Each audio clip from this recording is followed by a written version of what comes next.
Streaming on clickorlando.com and broadcasting live. You're watching News 6 at 3. And breaking news right off the top at 3 o'clock, the FBI tells us a body found in Georgia belongs to Alejandro Gonzalez. He is the truck driver we told you about earlier this week who disappeared nearly 2 weeks ago. He was last seen at a rest area in the Grant Valcaria area in Brevard County. Investigators tell us he picked up a shipment of cars from a port in Brunswick, Georgia, and was supposed to take that shipment to Miami, but we've learned he never made it there. They told us Monday they were investigating the case as a potential carjacking, but there was no update on that part of the information today. If you know anything about what may have happened to Gonzalez, you're asked to call the number. It's right there on your screen. It's 1-800-CALL-FBI. Again, that's 800-225-5324. And welcome to News 6 at 3 o'clock, everyone. On this Wednesday, you likely noticed by now that we are not starting our newscast off in the newsroom as we usually do. We are out here near Bay Lake, which is right near WKMG Studios. I'm here with meteorologist Julie Broughton. And Julie, as we get ready for the weekend and we see this beautiful lake behind us, we notice that the levels, like this one across the area, pretty low, because normally we wouldn't be able to see this pipe you're seeing and some of those stumps right there. And that's what lakes across Central Florida are seeing right now. Right. This is happening all across Central Florida, of course, means problems for wildlife. It can result in fish kills. And so it really is problematic. And this is thanks to the drought, which we've been talking about for several months. And we get the new drought monitor out every Thursday. So this one is from last week. All of Central Florida remains under a drought, and we'll get the new numbers coming out tomorrow morning. We're not expecting any improvement with that. But one thing that is interesting for us to get out of this drought over the next 3 months, depending exactly where we are in Central Florida, we would need to see between 24 and 25 inches of rain. Now, remember, we do start our wet season at the end of May. So on average, over the next 3 months or so, the first 3 months of the wet season, we could see, 19 to 20 inches of rain. Certainly not out of the question, but that you mentioned how different it looks out here. Yeah. We're not out here a lot, so I haven't been out here in a while, and I was kind of stunned when I came out and saw how low these lake levels are. But we do have some rain headed our way. Looks like on Sunday, now rain chances have gone up, so it looks like we do have a pretty good chance of seeing some measurable rainfall.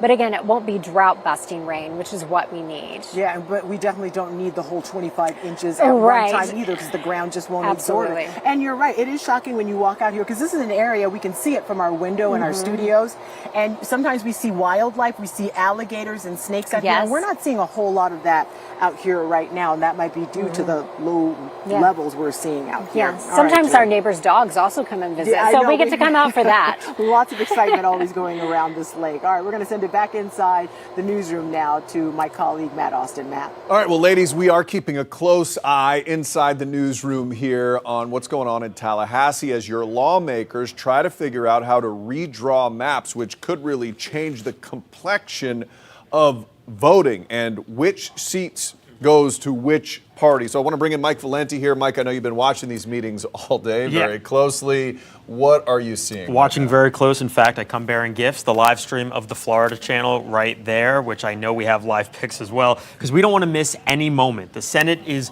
talking about this right now. You could see Senator Don Gates, Republican, taking the mic. Before him, we saw Democratic lawmaker after Democratic lawmaker scolding the people behind this bill. The idea that this is anything but politics, they say, is a joke. They call this a naked partisan political grab. As we told you yesterday, this map right now would basically give Republicans 4 additional seats. Right now, Republicans hold a 20-8 advantage.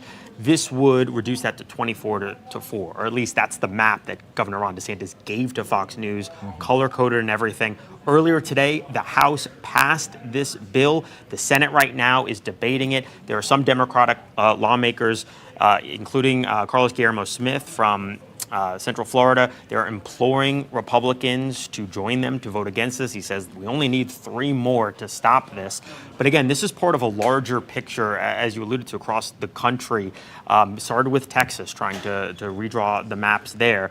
This is all in an effort for Republicans to try to retain the majority in the House. Razor-thin majority right now. Really tight President right now. Trump would like a Republican-controlled House going forward. This is true. And we are seeing it in some blue states as well, Virginia and California.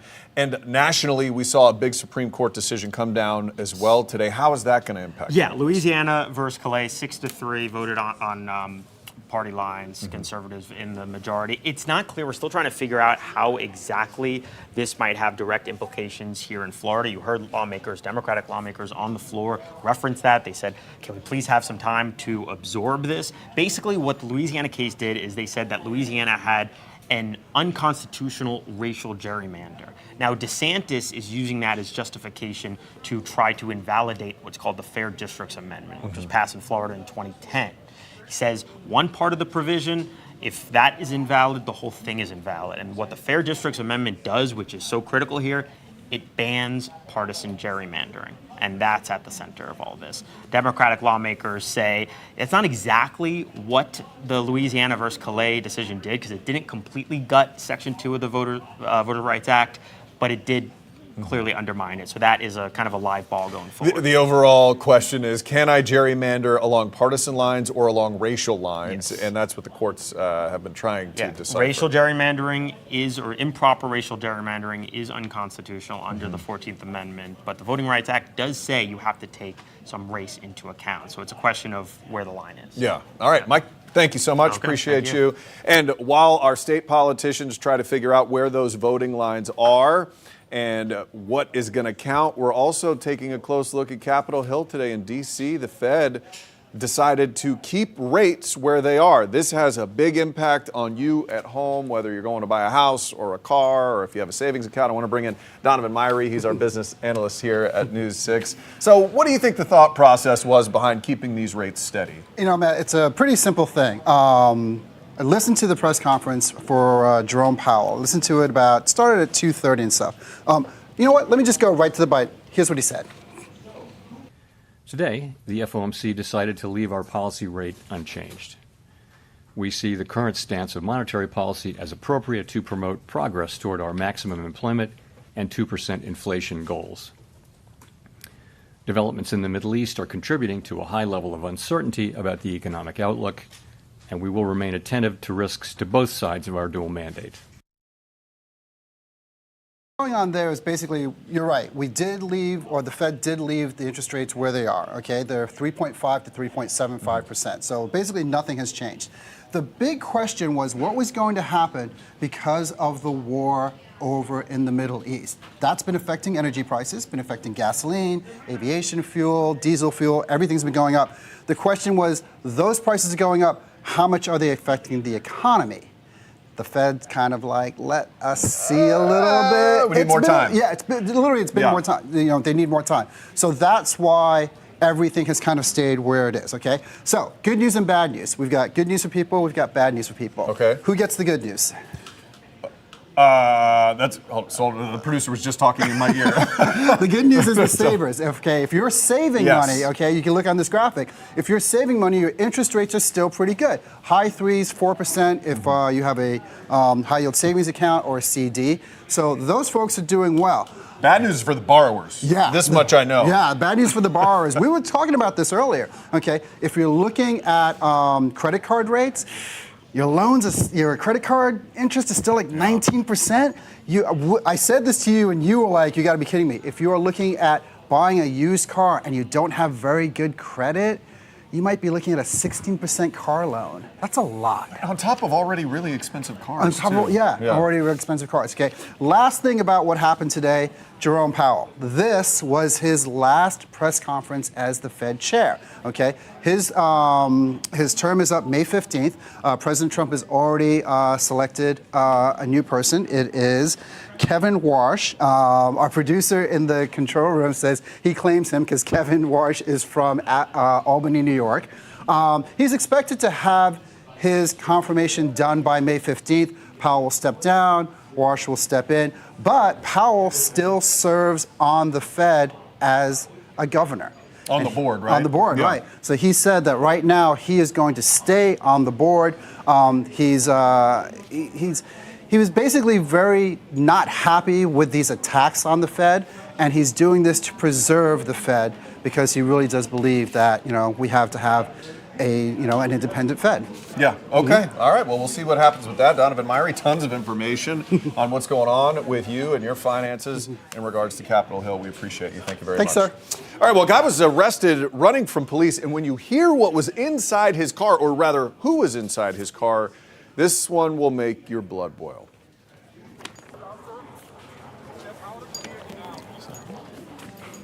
He had other ideas. Here's what happened. Daytona Beach police officers pulled over a car. This was 1 a.m. last Saturday. When a witness said it was driving away from a shooting. As the officers were asking the driver about it, one noticed what looked like a bag of drugs on the floor. The driver takes off. He eventually crashed into the entrance gate of an apartment complex. And when he runs out of the car, a little girl follows him. Get the kid! Get the kid! On the ground right now! Someone get that kid out of here! Yeah, my dad was going faster. Okay. Then he hurt my legs and my arm hurt. Your leg hurts? Yes. How you doing? Good. All right. Poor little thing. The driver, Corey Acree, was arrested for child neglect and abuse, fleeing, trafficking meth and fentanyl, reckless driving. Much more. It might be a long time until that guy gets out of jail. Yeah, let's hope so. Well, after chaos at a Central Florida theme park, leaders are clamping down, I should say, on crazy crowds that we saw build over the weekend. We brought you this video earlier this week of the response from Orange County deputies at Icon Park. This was Saturday night. The sheriff's office says that there were more than 1,000 teens out there, and several fights started breaking out. Deputies broke up fights and got the crowds to eventually thin out. 9 people were arrested, facing charges ranging from battery on law enforcement officer, resisting with violence, and trespassing.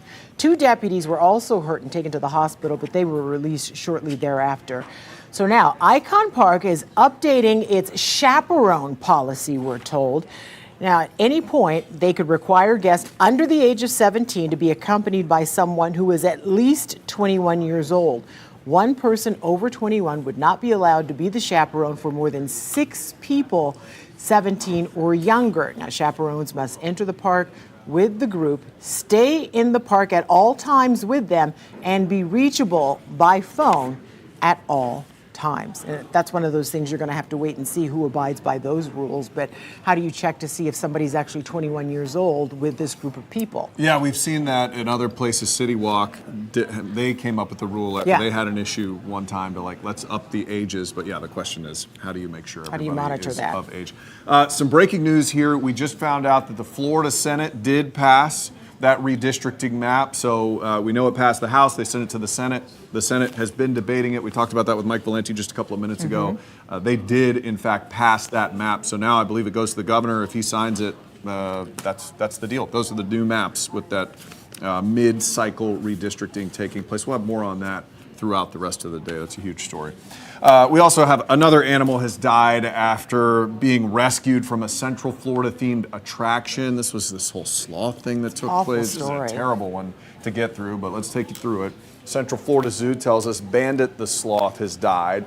The sloth had been in critical condition since arriving at the zoo last Friday. It was showing signs of lethargy, dehydration, nutritional and electrolyte imbalances, had some gastro issues. Bandit was one of 13 that the zoo took in from Sloth World.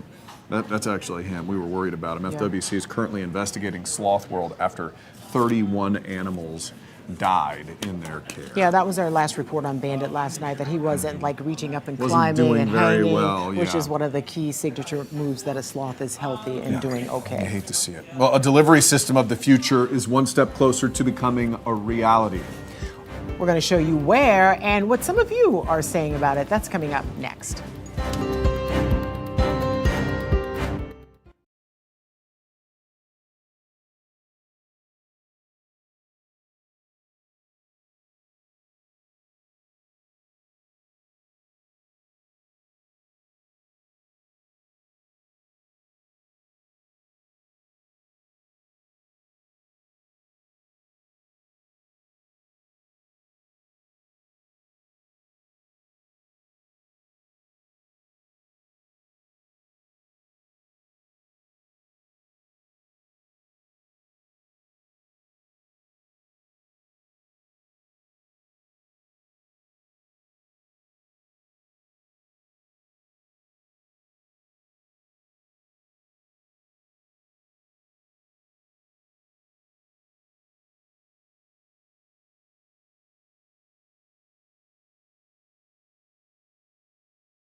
you may soon be seeing more drones in the sky over Seminole County. I'm your community correspondent, Mark Lehman, and we've been telling you about how Walmart is expanding its drone delivery service in Central Florida. Now the company wants to set up a drone hub here outside of this store near Oviedo. It's something that could dramatically cut delivery times. The buzz of delivery drones appears to be expanding its reach in Central Florida. This as Seminole County is taking up a request for a drone delivery system at the Walmart off State Road 426 near Oviedo. I don't think it's a good idea. Why not? Just putting more stuff up in the air and stuff. Some shoppers were unsure of the plan, which calls for an enclosed nest area for operation, storage, and charging of the unmanned aircraft. According to the site plan, this drone nest would be installed in the back corner of this Walmart parking lot, and once finished, drones would be taking off and landing right off of Deep Lake Road and close to dozens of homes. Let's just give it a chance and see where it goes. Cody Herring lives just a street over from where the drones would be launching and is eager for the possibilities. Do you think this is a service that you would use? Yeah, absolutely. You're always needing something. In December, Claremont approved zoning changes to allow Walmart to launch a drone hub, and Orlando also demonstrated how deliveries would happen. Once established, the drones would be capable of carrying smaller items up to around 2 pounds, and deliveries could take less than 30 minutes. Families are busy. Gas is expensive. It's going to offer real solutions to us consumers. Now, the proposed drone hub here is something that's in the very early stages of planning, with the county's Development Review Committee taking up the application. At this point, a timeline has not been released for when construction could start. For now, reporting near Oviedo, I'm your Seminole County community correspondent, Mark Lehman, News 6. All right, Mark, thank you very much. Drone delivery is our topic of the day that we would love to hear what you think about. So the QR code is on the bottom left of your screen. You can scan that thing. It'll take you to our question of the day. And here it is. Would you use a drone delivery service? Interested but cautious. That sounds like something you'd put on a dating profile or something. I'd use it 30 minutes fast. I'm against it. So they had interested but cautious. It's all pretty even there. Still deciding there at 14%. Depends on what you want delivered, I guess. Yeah, I would get maybe not a Chester drawers, but I think some there's a weight toothpaste? limit. I think there's a weight limit. I would imagine there's maybe a weight 2 limit. pounds. So we want to know what you think. Log in and add in. how to the random, a conversation. chest of drawers. I was trying to think of something heavy that you don't want falling on top of your house. And that's what you went Because with. that's what I went with. Here we Yeah. are. Well, coming up after the break, how one country's decision to change how they produce oil is impacting prices at the pump. Plus, rising gas prices has some really big companies saying, hey, government, you need to give us some handouts. Are they going to hand you out anything? I don't think they're going to hand me out anything. Maybe a big company, though. We'll be right back.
I'm News 6 anchor Louis Bold, and some airlines are looking for financial help that could help lower prices for flyers, and oil prices on the rise. Let's get over to Mirabel Aber in today's Money Matters. And Mirabel, is there a new reason for rising oil prices today?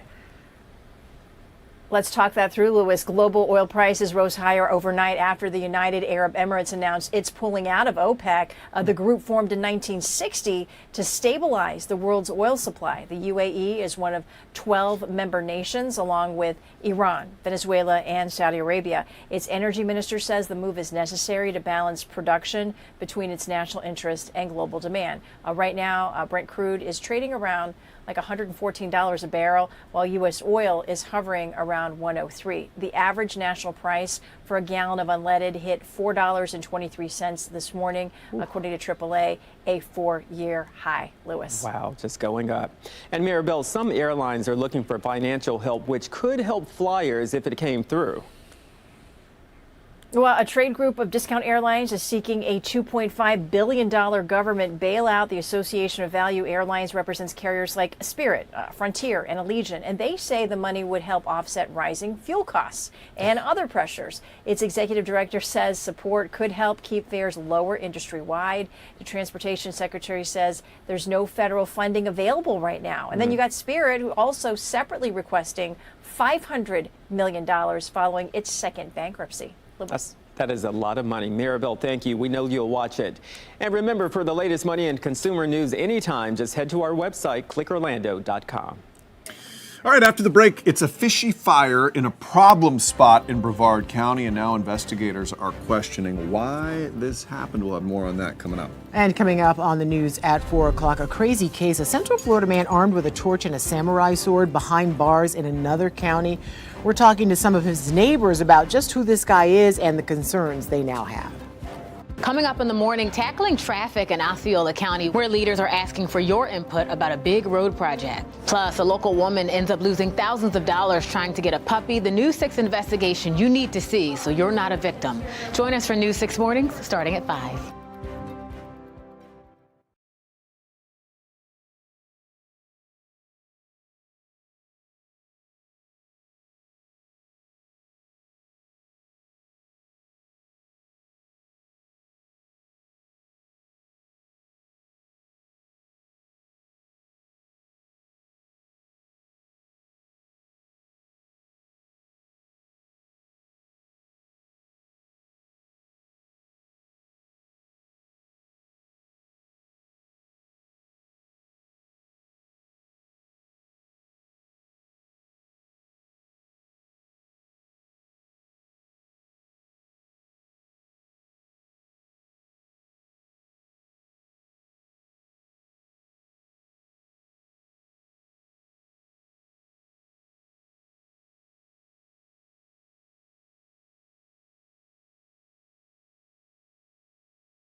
Welcome back to News 6 tonight inside the News 6 newsroom, where there's a majority of Magic fans in here. A lot of Magic fans. I happen to be wearing blue. Yes, I noticed that. One time season ticket holder. She gave up on him for a little while. You're back, though. She's back, everybody. And so the Magic have a commanding lead, 3-1. Tonight they could just end this thing. Send the Pistons home. Okay, but there's For one good. problem. They may be without one of their star players. We're going to bring in sports director Jamie Say. She's going to give us an update on Franz Wagner. Okay, the news is still uncertain about Franz. He remains questionable for tonight's Game 5 against the Pistons. Franz strained his calf in the second half of Game 4 on Monday night. He had an MRI done. The deal was he'll play depending on how he responds to treatment. He did not participate in shoot-around this morning in Detroit. Paolo Banchero told the media this morning in Detroit that he does not expect Franz to play tonight because of the severity of the injury. So he might not play tonight. We still don't have the official word, the injury report. But if things don't go the Magic's way tonight, hopefully Franz will be available for Game 6 on Friday. But the Magic could, finish this thing up tonight anyway. They've got the 3-1 lead on the Pistons. If the Magic win tonight, they will advance out of the first round for the first time since 2010. Wait a minute, remind me again, are they home? No, they're in Detroit I tonight. know, that's what has me so worried. But Ginger, they won in Detroit, right? They won in Detroit in Game 1. Paolo Banchero says he thinks the Magic have enough to win this game even without Franz. Obviously, the pressure is on the Pistons because this is a must-win for Detroit. Yeah. But the Magic are looking at this the same way. Here's what the Magic had to say this morning. I don't think we expecting Franz to play. Calf strain, you don't want to mess around with that. So I don't think that'd be very smart. But we just got to come out next man up. Obviously, he's one of our best players, so you're not going to make up for everything you're losing with him out. But we got guys that can fill that role and, other guys that can step up as well. Look at it as a must-win game for us. Not to give them any life, be the most aggressive team like we've been for majority of the series. Not feel like it's a day off or a game off for us. Know they're going to be aggressive also, so exceed their physicality. And I think it'll give us the best shot to win the game. You got to love the attitude from Wendell Carter Jr. because tonight is not a must-win for the Magic. It is a must-win for Detroit, but the Magic are going to treat it as a must-win. Try and get this thing done. Can they do it? Yes, they can. They've won in Detroit. They've matched up really well against the Pistons in this entire series, but Detroit has to win. Cade Cunningham has been phenomenal for the Pistons this series, so we'll see what happens tonight. If the Magic get it done, they advance. On to the next round. Let's wrap this up, guys. Yeah, they're going to have some days off as they wait their next opponent. If they don't get it done, well, that means Game 6 will be Friday night in Orlando. Let's rest those calves. Get that calf up. All right. Get the calf out. Jamie, thank you. Calf. All right, well, police in Palm Bay are looking for an arsonist after a series of suspicious fires were set in a well-known problem spot. Yeah, News 6's Amy Russo. She is at the compound as crews battle those fires. A lot of this land unrecognizable. That's after multiple fires raged through the compound. Now, something you can't see, though, I do want to note, it's the smell of heavy smoke out here. Pictures from the sky showcasing just how large and how many fires there were that ripped through the compound in Palm Bay Tuesday night. All that remained Wednesday morning was this. There were brush fires basically surrounding the original brush fire, and then we knew we had an issue. We're putting a lot of resources and a lot of manpower into making sure that this thing doesn't become worse. Palm Bay police believe the fires were intentionally set. That's because they were all separate from each other. The fire department calls the incident suspicious. We all kind of have an idea of what normal fire growth and spread looks like. This was not that.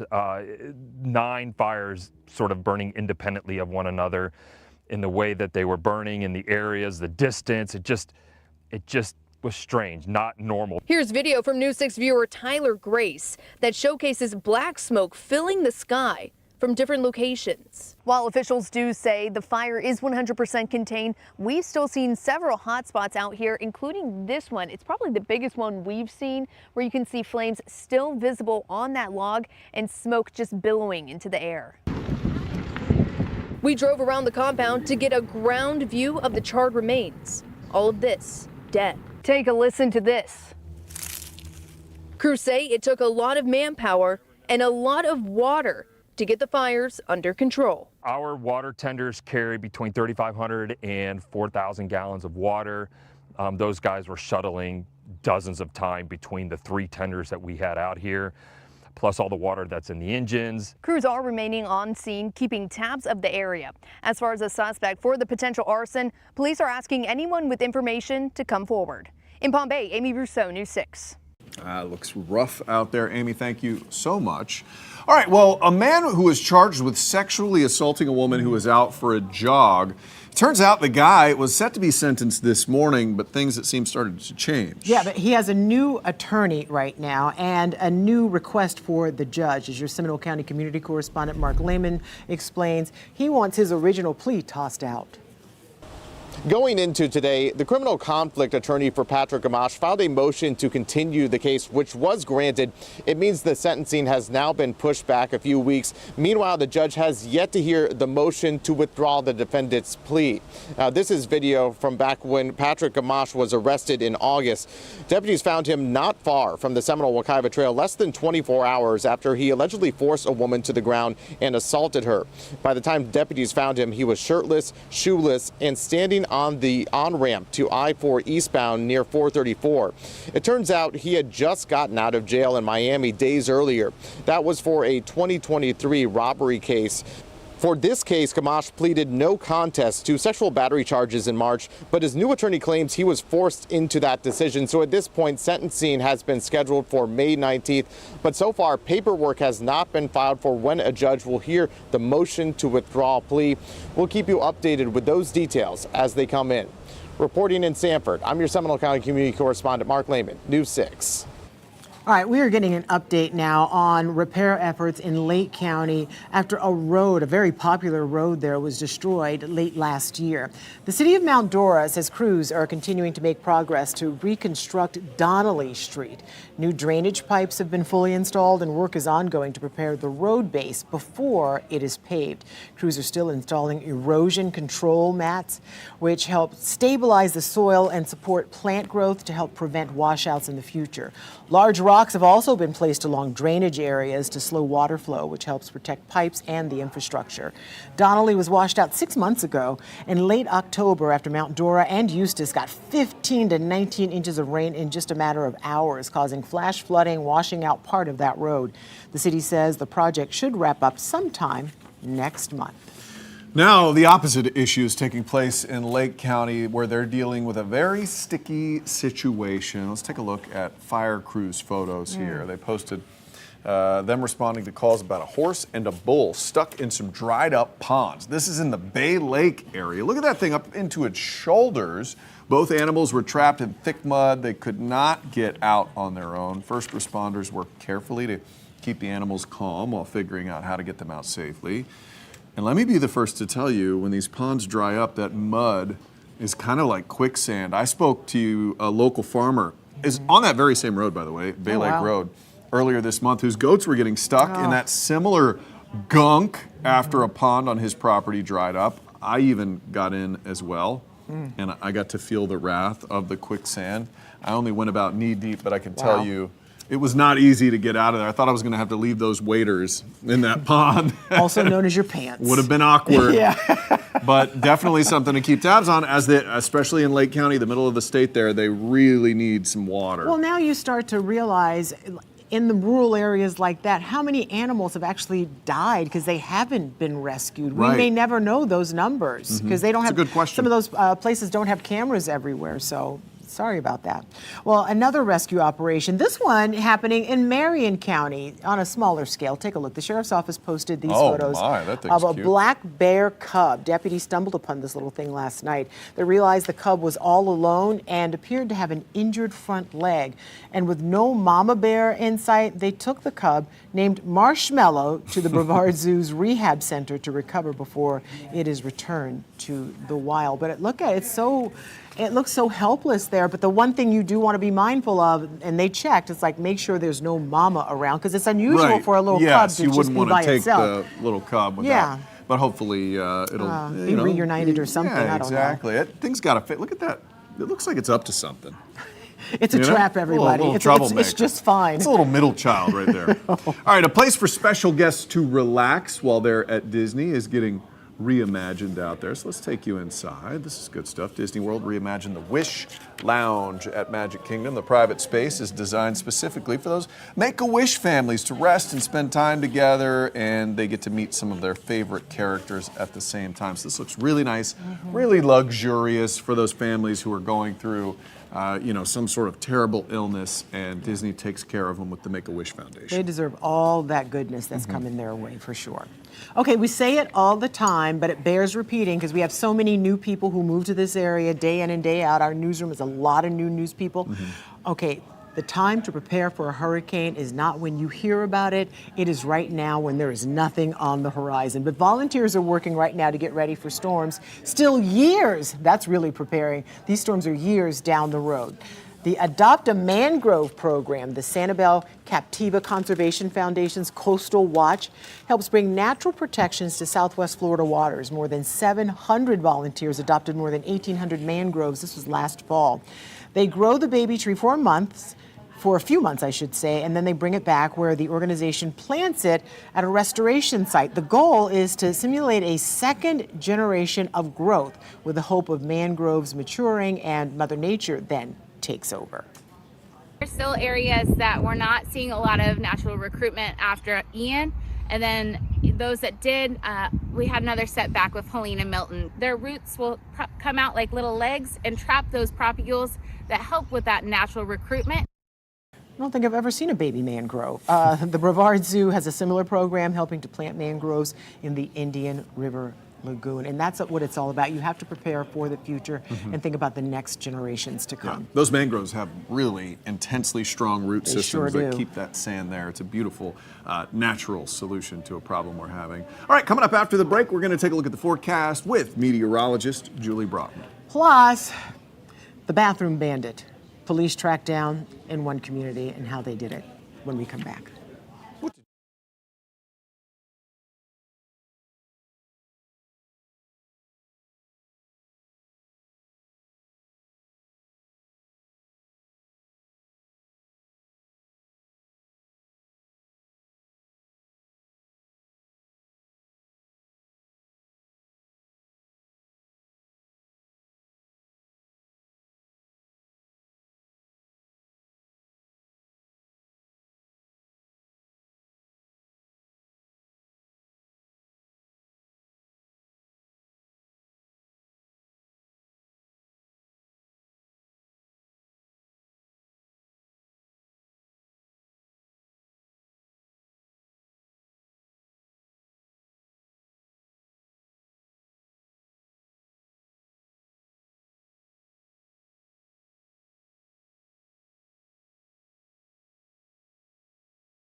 Welcome back to News 6 at 3 o'clock as we take a live look outside at the beach. It almost feels like my monitor is warm looking at that. It just feels nice, like there's heat emanating off of it. Looks really great out at the coast. We have meteorologist Julie Broughton joining us now. Does anybody have any rain today, or are we just all clear? We're pretty clear out there right now, but we do have some rain coming. Best chance of rain in a while looks to be coming on Sunday, which we know we desperately need that. We are all dealing with those drought conditions. Here's what it looks like for you. Again, that beautiful shot from our Daytona Beach sky cam. Blue skies out there sitting at 86 degrees with winds coming in out of the south-southeast. We do have that elevated threat of rip currents.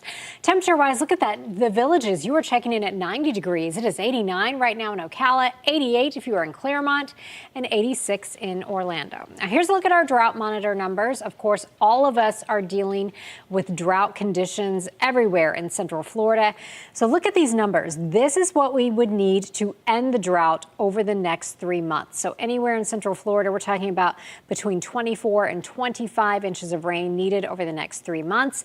Our 3-month average for May through July in Orlando, about 19.5 inches of rain. So remember, our wet season starts at the end of May. So we'll start getting some measurable rainfall in here in the next month or so, but it's likely not coming anytime soon. Our precipitation outlook as we take you into next week, a little bit wetter than normal. Again, that is thanks in part due to that system that is going to be moving in on Sunday. So here's a look at the setup between now and then. Our average high this time of year is right around 86. So we're going to continue to have a big ridge of high pressure bringing in some heat. By Sunday, we'll start to see some showers moving in along with the system. I think this will come through early in the day, and some spots, some localized spots, could pick up 1 to 2 inches of rain. Overall, it looks like the system has sped up a little bit, which means a little bit less rainfall for us, but some folks could get lucky and pick up some decent rainfall as this comes through. All right, 7-day forecast shaping up like this. Again, our average high this time of year, right around 86. We are going into the low 90s through the first part of the weekend. And then by Sunday, we bump that chance of rain up to 70%. Again, it looks like this will be an early in the day event before the rain clears out. And then we'll be a little bit cooler behind that heading into next week. I have a camping trip set for this weekend, so hopefully it works out for us. We'll chat. I'll be watching that app. Yes, That's yes, for you sure. will. You can download it for free. Just search WKMG in your app store. For nearly a week, people who live here in the Spring Oaks neighborhood say several homeowners have discovered what appears to be human feces in their yards and mailboxes. 50-year-old Alexis Weber, seen in this booking photo inside the Seminole County Jail, arrested for criminal mischief, accused of spreading her feces on her neighbor's vehicle inside the Spring Oaks neighborhood. We stopped by the home where Altamont Springs police say she lived after she bonded out. But no one responded. Yvette Gomez says her family called Altamont Springs police last Thursday after they discovered what appeared to be human feces spread along the driver's side of their vehicle. It had to be hard to believe. My husband texts me and tells me that his work van is full of feces. I was like, what do you mean? He's like, yeah, there is poop on my van. And I just couldn't believe it. Gomez says she gave investigators surveillance video showing someone who matches Weber's description, stopping near the vehicle and adding she's seen Weber several times while she exercises through the neighborhood. When I look back through my cameras, guess what? That is she. And people who live here in the Spring Oaks neighborhood say that wasn't the only incident. In fact, the homeowners here say Saturday morning they came outside to their food pantry when they saw what appeared to be human feces spread all along the bottom. Saturday morning, you come walk outside, and what do you see? Crap all over, like literal crap all over the food pantry. Whoever did this is probably a disgusting person, and I was very shocked. Altamont Springs police say early Tuesday morning, their detective witnessed Weber defecate in the front yard of her own home before arresting her for damage done to Gomez's husband's vehicle. Spring Oaks HOA Vice President John Battle says Weber's behavior is not welcome in their community. Help put an end to this and get the police involved, and because if you call and say, hey, somebody is feasting on my car, it's Florida, you're not going to believe it. We also asked Altamont Springs police if they're aware of social media video where Weber seemingly admits to defecating in public, and we asked for details on the other incidents that were reported. We're told we should receive more information on Wednesday. In Altamont Springs, Troy Campbell, News 6. What a story. Time for a new car. What a crappy situation. Correct. Really? Low-hanging fruit. I know. So low. It was too easy. Well, speaking of a stinky situation, thousands of people turned up for an event near the Florida-Alabama border, and one participant really stole the show. Now, I've actually been to this place before. The Floribama Mullet Fish Toss happened last weekend. I never did it, but I worked in Pensacola for 4.5 years, and this was quite a big event. Yes, we covered it. So like many years, it featured fan favorite champion Miss Ellie. The 95-year-old from the Gulf Coast of Alabama is the oldest contestant to toss a fish over the state line. I'm expecting Miss Ellie to crush it. I don't care if I win, but it's just fun. I probably will because I'm old. Oh, she's great. She has a wind up. She goes forward, then she stops. The crowd will go wild.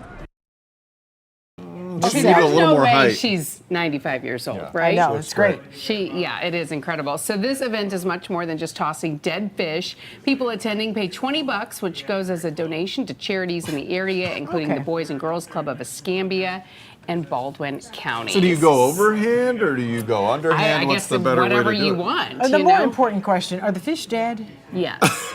You think they're throwing live I fish don't know out what there? these people do. It's Florida. Anything can happen. Here we are showing some fish torture. That's my point. That was going to be. They're just throwing dead fish bodies That around. was an overhand toss. You know, it's at the Floribama bar, so anything is possible. Floribama. There. Yes. All right, coming up after the break, spring has sprung for some of Central Florida's largest animals. What experts say you need to keep an eye out for as they enter an important but volatile season. We'll have that story for you coming up after the break.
A gator attacked a cow in Eustis, while around the same time a huge gator was found on International Drive in Orlando.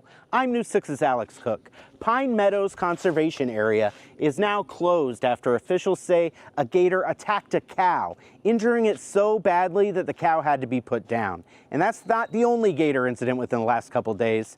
This time of year, experts say gators are on the move. I went to Gatorland to find out why. It is breeding season right now, so they are out, they are moving around. It's nice and warm. They want to get out, they want to sun themselves. They're going to be maybe in places that normally they wouldn't be. Brandon Fisher is Gatorland's gator expert.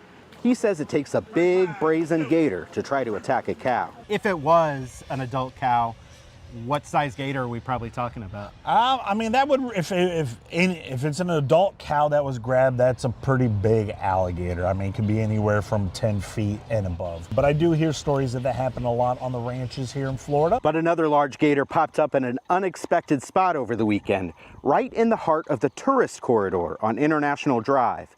He's safe at Gatorland now and known as Mr. Worldwide. He's a big alligator, 11 feet 3 inches. That is huge for an alligator nowadays, and it's definitely not something you're gonna think about seeing in a very popular tourist area like I-Drive. So during mating season, gators are much more active moving around, but they will tend to stay away from humans unless someone's been feeding them. That's why the experts say don't feed the gators. Against the law to feed, touch, and catch a wild alligator. Those laws are in place to keep people from doing the wrong things, and also to keep people safe and the alligators safe and away from people. Officials say traps are set here in Eustis, and the conservation area will remain closed until that gator is caught. Meanwhile, the experts say to be extra careful around water while the gators are frisky. In Eustis, Alex Cook, News 6. Frisky gators. They are everywhere this time of year, and you really do have to be careful because, I mean, they don't want to harm you. They're just doing what they were meant to do. Consider this your warning. That's it. Great job, Alex. All right, we're getting ready for News 6 at 4 o'clock, and we're learning more information about a man from Melbourne who police say was caught carrying a lit tiki torch and some sort of samurai sword. Yeah, and a lot of people are now concerned as that man could be released from jail on bond. We're going to have that story for you coming up. Also, the latest from Tallahassee as the special session is over. We'll have the latest on the governor's new proposed redistricting map. That's coming up after the break.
Right now at 4, community concerns in Melbourne as a man caught on camera with a sword and a lit torch could be released from jail. Why some neighbors are afraid for their kids. And a child is recovering after being hit by a car while crossing the street. What the community says needs to be done to prevent something like this from happening again. Streaming on clickorlando.com and broadcasting live. You're watching News 6 at 4. We begin with breaking news. After just 2 days, the Florida special session is over as both legislative chambers have passed a map to redraw the state's congressional districts. This comes just hours after a U.S. Supreme Court decision on redistricting in Louisiana. News 6's Mike Valenti walks us through what happened today and why this new Florida map has sparked a lively debate about who represents you. It's hard to talk about these maps without actually showing you what they look like. So that's exactly what we'll show you. You're looking at Florida's congressional district map showing Republicans have a 20-8 advantage over Democrats. Look what happens when we transition to the new map, the map proposed by Governor Ron DeSantis. That number 8 becomes 4. And this is the map that Governor Ron DeSantis sent to Fox News, color-coded and everything, showing that Republicans would have a pickup of 4 seats. One of those Democratic lawmakers that could be in jeopardy of losing their seat right here in Central Florida, Democratic lawmaker Darren Soto of the 9th District. What is happening here today is illegal. So let's call this what it is. This is gerrymandering, illegal map making designed to favor one party over another. That's just a taste of the fierce opposition from Democratic lawmakers who say the new map is a violation of Florida's Fair District Amendment, which prohibits partisan redistricting. Governor DeSantis, though, is contending that the whole Fair District Amendment should be thrown out after the U.S. Supreme Court Wednesday ruled that Louisiana had an unconstitutional racial gerrymander. More on that on our website, clickorlando.com. But there's another thing worth noting while we're here. DeSantis has said this is not about politics. His team justifies the new map by saying they need to accommodate for Florida's explosive growth. Either way, this is important for you at home because this affects what your congressional district looks like and who represents you in the U.S. House. I'm News 6's Mike Valenti. Back to you. And on the heels of this highly anticipated vote are 2 major questions. First, why does this even matter? Yeah, well, your district dictates your representative, and your rep is supposed to fight for what matters to you. And the second question, is any of this legal? The politically motivated team looked at this issue in detail today. Partisan gerrymandering, which is a fancy way of saying you cannot deliberately manipulate or redraw maps to give one political party more of an advantage, is in fact illegal. Governor DeSantis has doubled down on his argument that Florida needs new congressional maps because of district population changes. He says those numbers don't truly reflect the state's 2010 census, but where is the proof in that? If this is actually based on Florida's growth, which we've not seen any verifiable data to prove that other than the kind of ancillary, kind of anecdotal stuff, Right. Why are we only doing 1 of 3 maps? Yeah. Why are we not doing the Florida House and the Florida Senate? Now, if this map is approved, Republicans would likely gain 4 seats in Congress. The new map would drastically divvy up the Orange, Osceola, and Polk County areas, where there has been a huge increase in Hispanic voters. Chris and Lauren looked into some of the gaps in Governor DeSantis' justification for these maps, including a controversial statement from the member of his team who drew the map. Today's episode is already up on YouTube. Just search Politically Motivated. A bizarre and very scary sight. A state park on fire, set on purpose, deputies say, by an arsonist who was also wearing a pirate costume, and he was armed with a dangerous weapon. It's happened at the Savannah's Preserve. That's on the Treasure Coast, but your Melbourne community correspondent James Barbero found out the suspect is local, and that's making some families very concerned. His hands are up. Oh my God. The young man accused of starting a fire in a state park with a tiki torch, who deputies say was dressed like a pirate and also carrying a sword, is still in jail. But here in his neighborhood, which is next to an elementary school, neighbors tell me they're worrying if and when he's able to post bond and come back home. I think it's crazy. How could we have an idiot in our neighborhood like this? last week in Martin County. That's about an hour south of Melbourne. The sheriff's office says Morgan Lentz started pouring gasoline on a motorcycle outside of a bar. The fire's just getting worse. Then, as this woman recorded, the Martin sheriff says the 22-year-old started setting the Savannah's Preserve State Park on fire. Body camera video shows Lentz's arrest. Do not put your hands down. Do you understand me? Yeah, I got you. Back at Harbor City Elementary, I told parent Francis Piccolella how close Lentz lives to his daughter's school. That's pretty dangerous. I don't want fires near my daughters and samurai swords and all that stuff. I hope they don't let him out, or at least if they do, they get him some kind of help. I've asked Melbourne police if they've ever responded to Lentz's address for any reason. We'll update you on clickorlando.com. That's where we'll also let you know if he's ever able to post his bond. In the Martin County Jail, it's $22,000. In Brevard County, I'm your Melbourne community correspondent, James Sparvero, News 6. Now to a developing story today. The FBI has confirmed a body found in Georgia has been identified as Alejandro Gonzalez. He's the truck driver we told you about earlier this week. He disappeared nearly 2 weeks ago. He was last seen at a rest area in Grant Valcaria in Brevard County. Investigators tell us he picked up a shipment of cars from a port in Brunswick, Georgia, and was supposed to take them to Miami, but never made it. They told us Monday they were investigating the case as a potential carjacking, but there was no update on that part of the story today.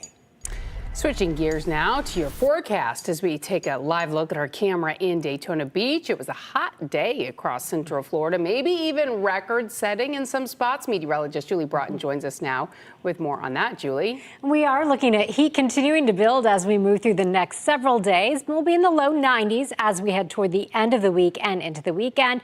And this weekend, that's when we could be nearing some records. Here's what it looks like for you right now over downtown Orlando. This is our Light Orlando Delivering Hope Together camera. You can see so much blue sky out there, 86 degrees right now, and that's right on target for what is considered normal this time of year. 86 is our normal high, but we're seeing some 90-degree readings on the map. If you're in Sanford, you're sitting right now at 90 degrees. It is 89 if you're in the Villages, 88 in Claremont, and 83 degrees right now in Mico. Now, again, we are tracking the potential for some rain as we move into the weekend. Here's a look at our latest drought monitor numbers, and you can see all of Central Florida dealing with those drought conditions. So for our drought to be busted, we would need to get about 24 to 25 inches of rain over the next 3 months. We have a little bit of rain coming this weekend. We'll break it all down in just a few minutes. All right, Julie, thank you. A child hit by a car while walking to school. It's a story you will only see on News 6 after a concerned parent reached out to our newsroom through the News 6 Neighborhood Network. Parents at Mater Academy Charter School in Davenport say not enough has been done to protect students walking to school after a child was hit by a car there this morning. News 6's Jana Manahalal spoke with one frustrated parent pushing for change before another child gets hurt.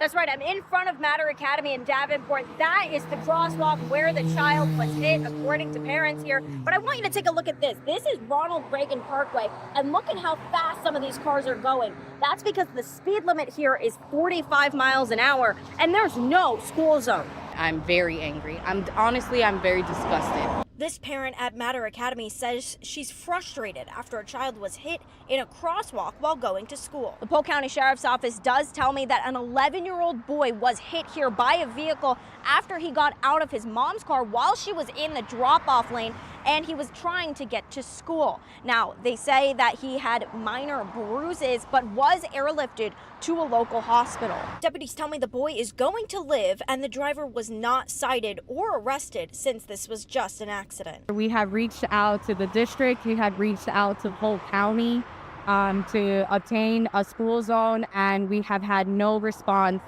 since November. Parents told me there are 3 other Mater Academy campuses across Central Florida that already have school zones in place, but not this Davenport location. The only sign that I see here that says no parking, stopping, or standing, but other than that, there's nothing here to let us know that there would be kids in the area. I have reached out to Polk County to see who's in charge of determining school zones. Meanwhile, parents received a message from the school principal talking about the injured student. I was honestly rubbed the wrong way.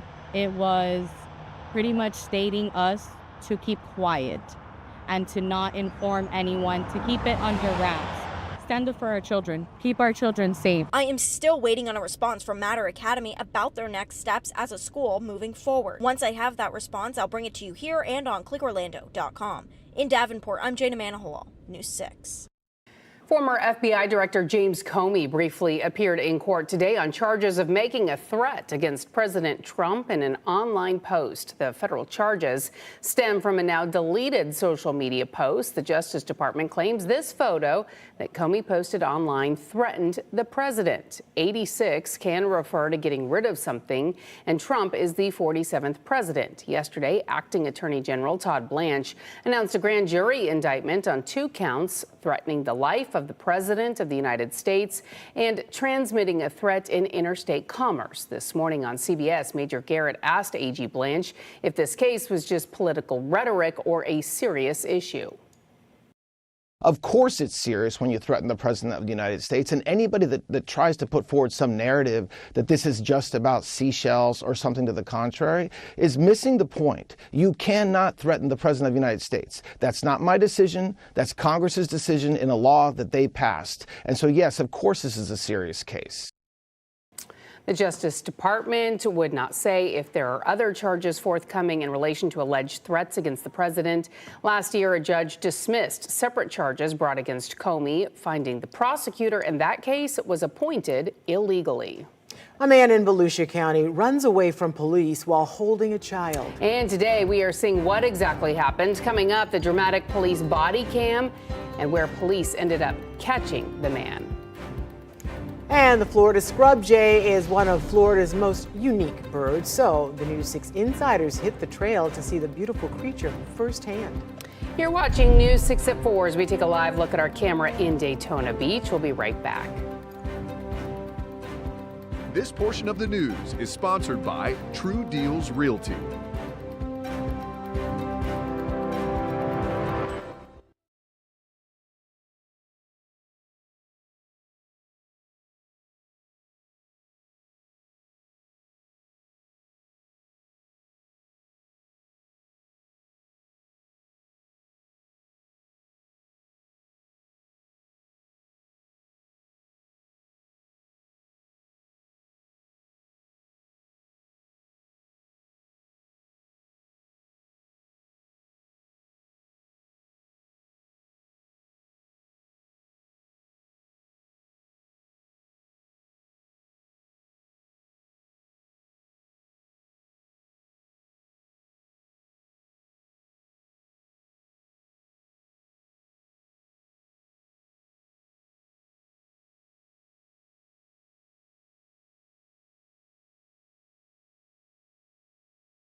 What a jerk. At least tell us you're home.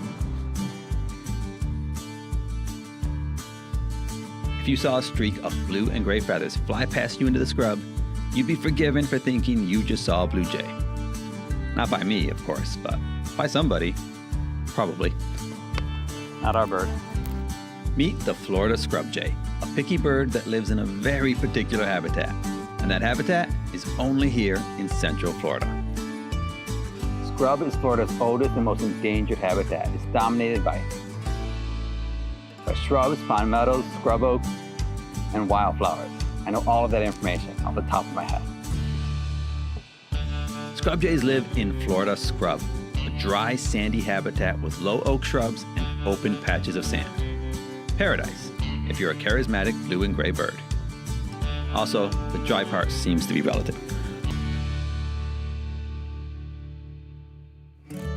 Florida's only endemic bird, that means they only live here, is threatened under the U.S. Endangered Species Act. And the biggest issue isn't predators or invasive species, it's habitat loss due to development. And also, that habitat getting a little too grown in. They need scrub that's not too tall or too dense. It's a Goldilocks zone. And in nature, wildfires help maintain that open structure. Without it, the scrub can become overgrown and less useful for the jays. Like I said, they're picky. Scrub jays are famously bold and curious. Lucky for me, they don't seem to mind getting their picture taken. If you want my advice, go outside, find some scrub that isn't too tall or too dense, and spot this cool little bird while you still can. This is a bird that's been on my bucket list for a while. It's no wonder you can't find them, because you don't find this habitat hardly anywhere anymore. Let's go find more. I didn't get the perfect photo yet. For more Everyday Wild, go to clickorlando.com/insider. What a beautiful bird. And you know there's the argument that the scrub jay should be the state bird of Florida, but it's not. You know, it's beautiful. I've lived here for more than 20 years in Florida, and I've never seen one in the wild. I don't know if I've ever seen one. I think maybe I saw a blue jay and I thought it was, and it's a scrub jay. I think you would know the difference. It's so pretty. I like his little hops. Oh, so fluffy. All right, meteorologist Julie Broughton joins us now. You've got some weather headlines to talk about. I do. We're going to continue to see the heat building as we move through the rest of our work week. Now, for tonight, we'll keep it mostly clear and mild with our lows in most spots falling into the upper 60s. We'll be climbing into the 90s as we head through the rest of the work week. And then this weekend, we'll be tracking some rain that will move in, I think, late Saturday into Sunday. So some of us will get some measurable rainfall out of that system, which we'll talk about more in just a moment. First, let's take a live look outside. This is our sky cam in Daytona Beach. Now, do keep in mind if you're heading out to the beaches, see the flags flying there. We are looking at that elevated threat of rip current, so make sure you stay near a lifeguard. 89 degrees right now in Daytona Beach. Our winds are coming in out of the south-southwest at 8 miles per hour, so that is kicking those temperatures up. Right now, if you're in Orlando, you're at 86 degrees, 88 in Claremont, also sitting at 88 in Wildwood, and it is 89 if you're in Ocala. So right now, we have variable winds. We have both of our sea breezes coming inland, so we're seeing winds kind of all over the place, depending where you are. Your hour-by-hour forecast, so you can go ahead and plan the rest of your Wednesday afternoon. This is Willow. Willow lives in Palm Bay and is so fluffy. 85 degrees at 8 o'clock, and we'll keep it in the mid-80s as we head through the evening hours, and temperatures then begin to drop for us. Here's a look at the southeastern United States satellite and radar imagery, and we are seeing a lot of lightning and strong storms from the southern plains on over, pushing into areas like Mississippi and into Alabama. Big area of high pressure is in control of our weather. However, we will be tracking an area of low pressure associated with that system that moves in Saturday into Sunday, and that will help us to see some of those showers and storms as we bump up our rain chance. Water vapor imagery for you showing we have some fairly dry air in place in the mid and upper levels of the atmosphere. But as we take you into tomorrow, we will bring a few isolated showers into the picture for our Thursday and Friday afternoons, primarily north of I-4. Most of us will stay dry.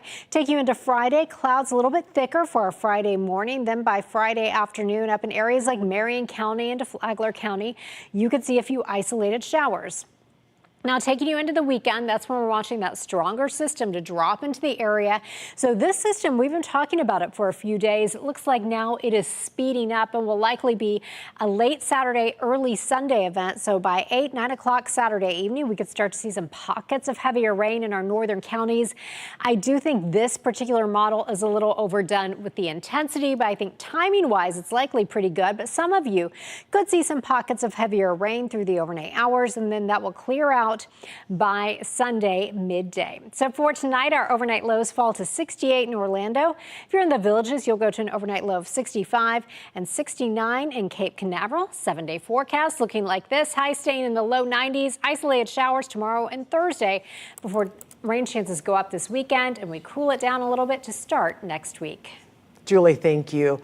Well, hurricane season is approaching and first responders are getting their reps in. Coming up, we head to Mullet Lake Park in Seminole County, where we're getting an up-close look at how first responders prepare for emergencies.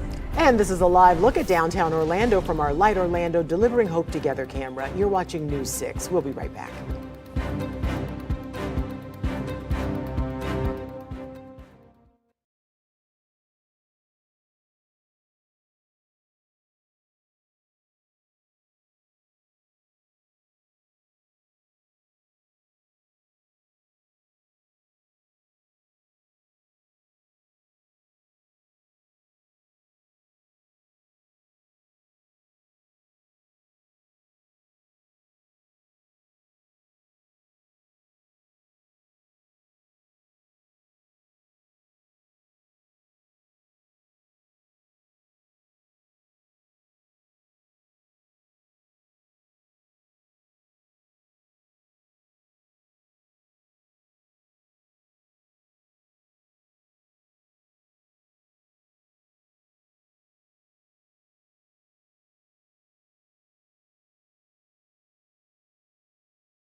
All right, we all know it. Hurricane season starts June 1st, and we are getting a firsthand look at some of the training. Yeah, that guides how first responders react to emergencies and better prepares them.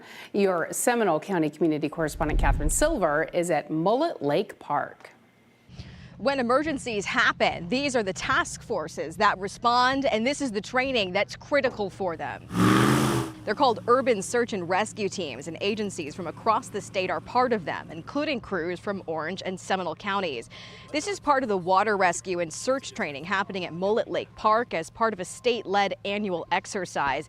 These crews are practicing exactly what they would do when, for example, a hurricane hits. Everything from finding people to surveying property damage. These are the teams that get deployed to emergencies all over the country. Hurricanes, just big floods. I'm from Texas, so I was at Kerrville. And I think that's kind of what drove a little bit of this. I know one of your Florida teams came to Texas to help us. There was Kentucky, the Carolinas last year. It's a thing. Part of the response also includes documenting the damage. That also matters because it helps the state seek reimbursement and ultimately is what helps you rebuild. At Mullet Lake Park, I'm Catherine Silver, News 6. A new emergency room is almost ready to take in patients. Coming up, we'll take a look inside the new critical resource for residents near downtown Orlando. In and out in just months. I'm Catherine Silver here at the Oviedo Mall, where we're asking what's next now that a liquidation outlet store that just opened late last year is already moving on. A live look now over Port Canaveral. You're watching News 6. We'll be right back.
Welcome back. We are following several top stories right now. We begin with the state's special session. It ends just after 2 days with both the House and Senate passing a map to redraw the state's congressional districts. With the new map, Republicans who once had 20-8 advantage over Democrats now have a 24-4 advantage. And today's vote comes just hours after the U.S. Supreme Court decided to strike down Louisiana's congressional map. The search for a missing truck driver is now over. The FBI says the body of Alejandro Gonzalez has been found in Georgia. Gonzalez went missing while transporting cars from Georgia to Miami. The agency says he was last seen in Brevard County on I-95 south at a rest area. His hauler was found in Port Wentworth, Georgia, with several cars missing. Anyone with information is asked to contact the FBI.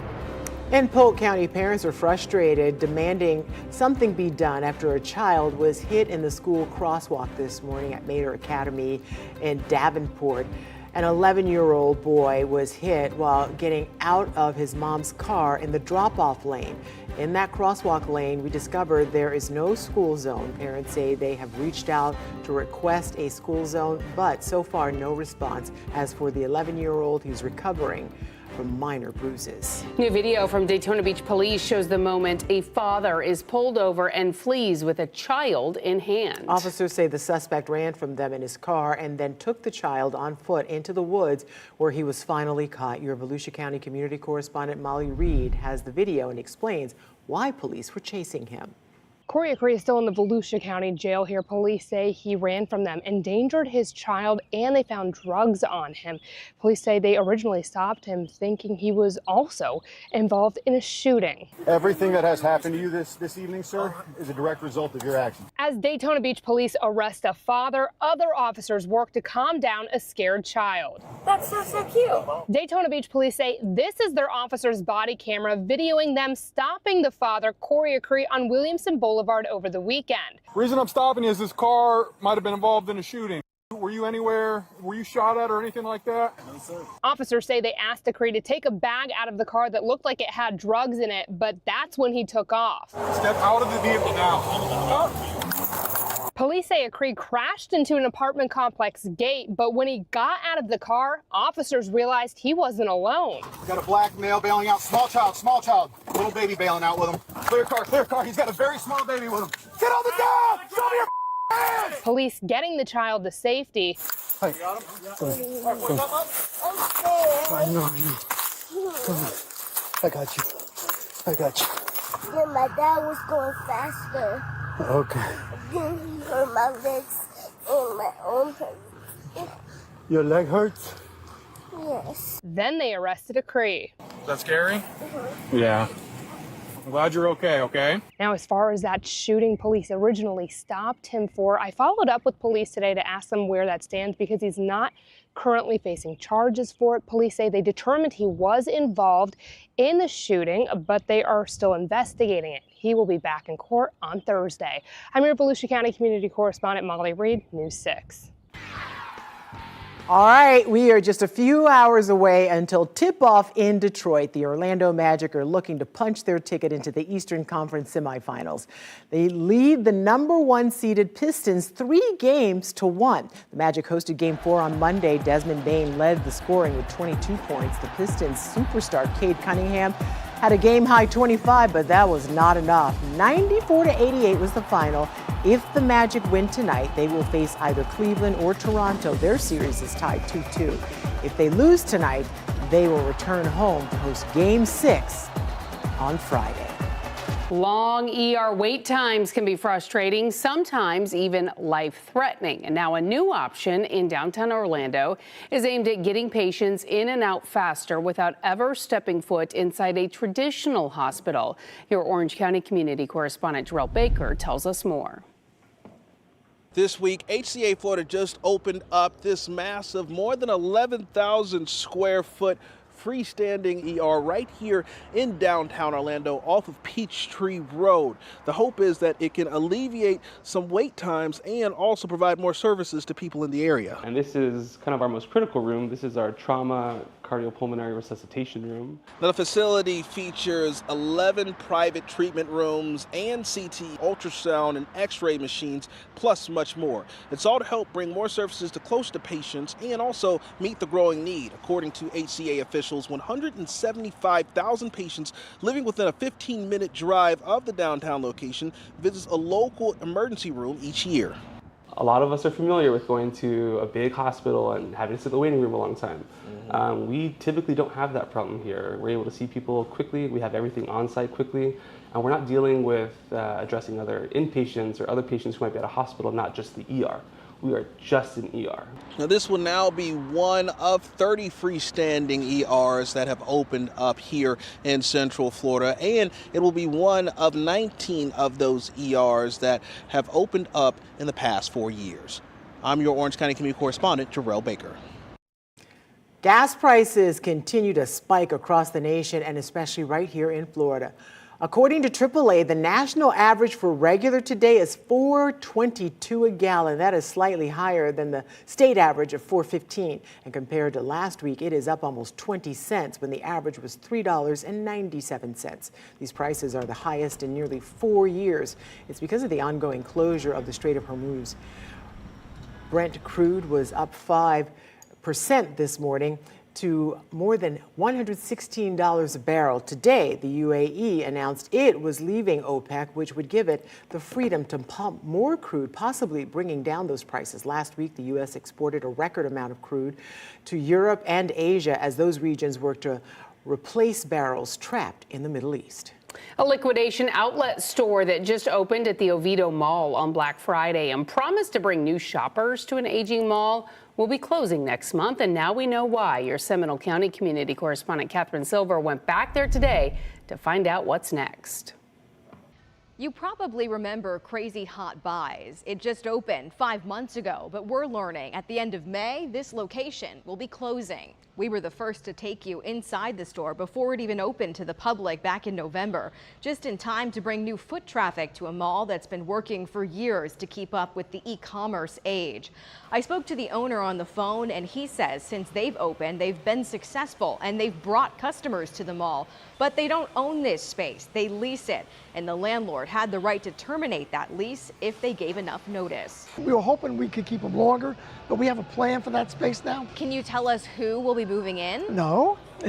I've got 3 different tenants looking at it very seriously, and quite frankly, I'm waiting a little bit longer because from a leasing perspective, I want to make sure I maximize that space and get the best tenant possible. We met with Kevin Hypes, who's been overseeing the mall's redevelopment. With Crazy Hot Buys closing here and moving on, it's now another chapter in the mall's ever-changing landscape. We hear a lot from the community. Things are always closing and opening. We've heard a lot about apartments, but we haven't seen it yet. I know. How do you respond to that criticism? I know what I tell people. I say, listen, I know what I'm doing. This is one of the best pieces of dirt that I've ever worked on.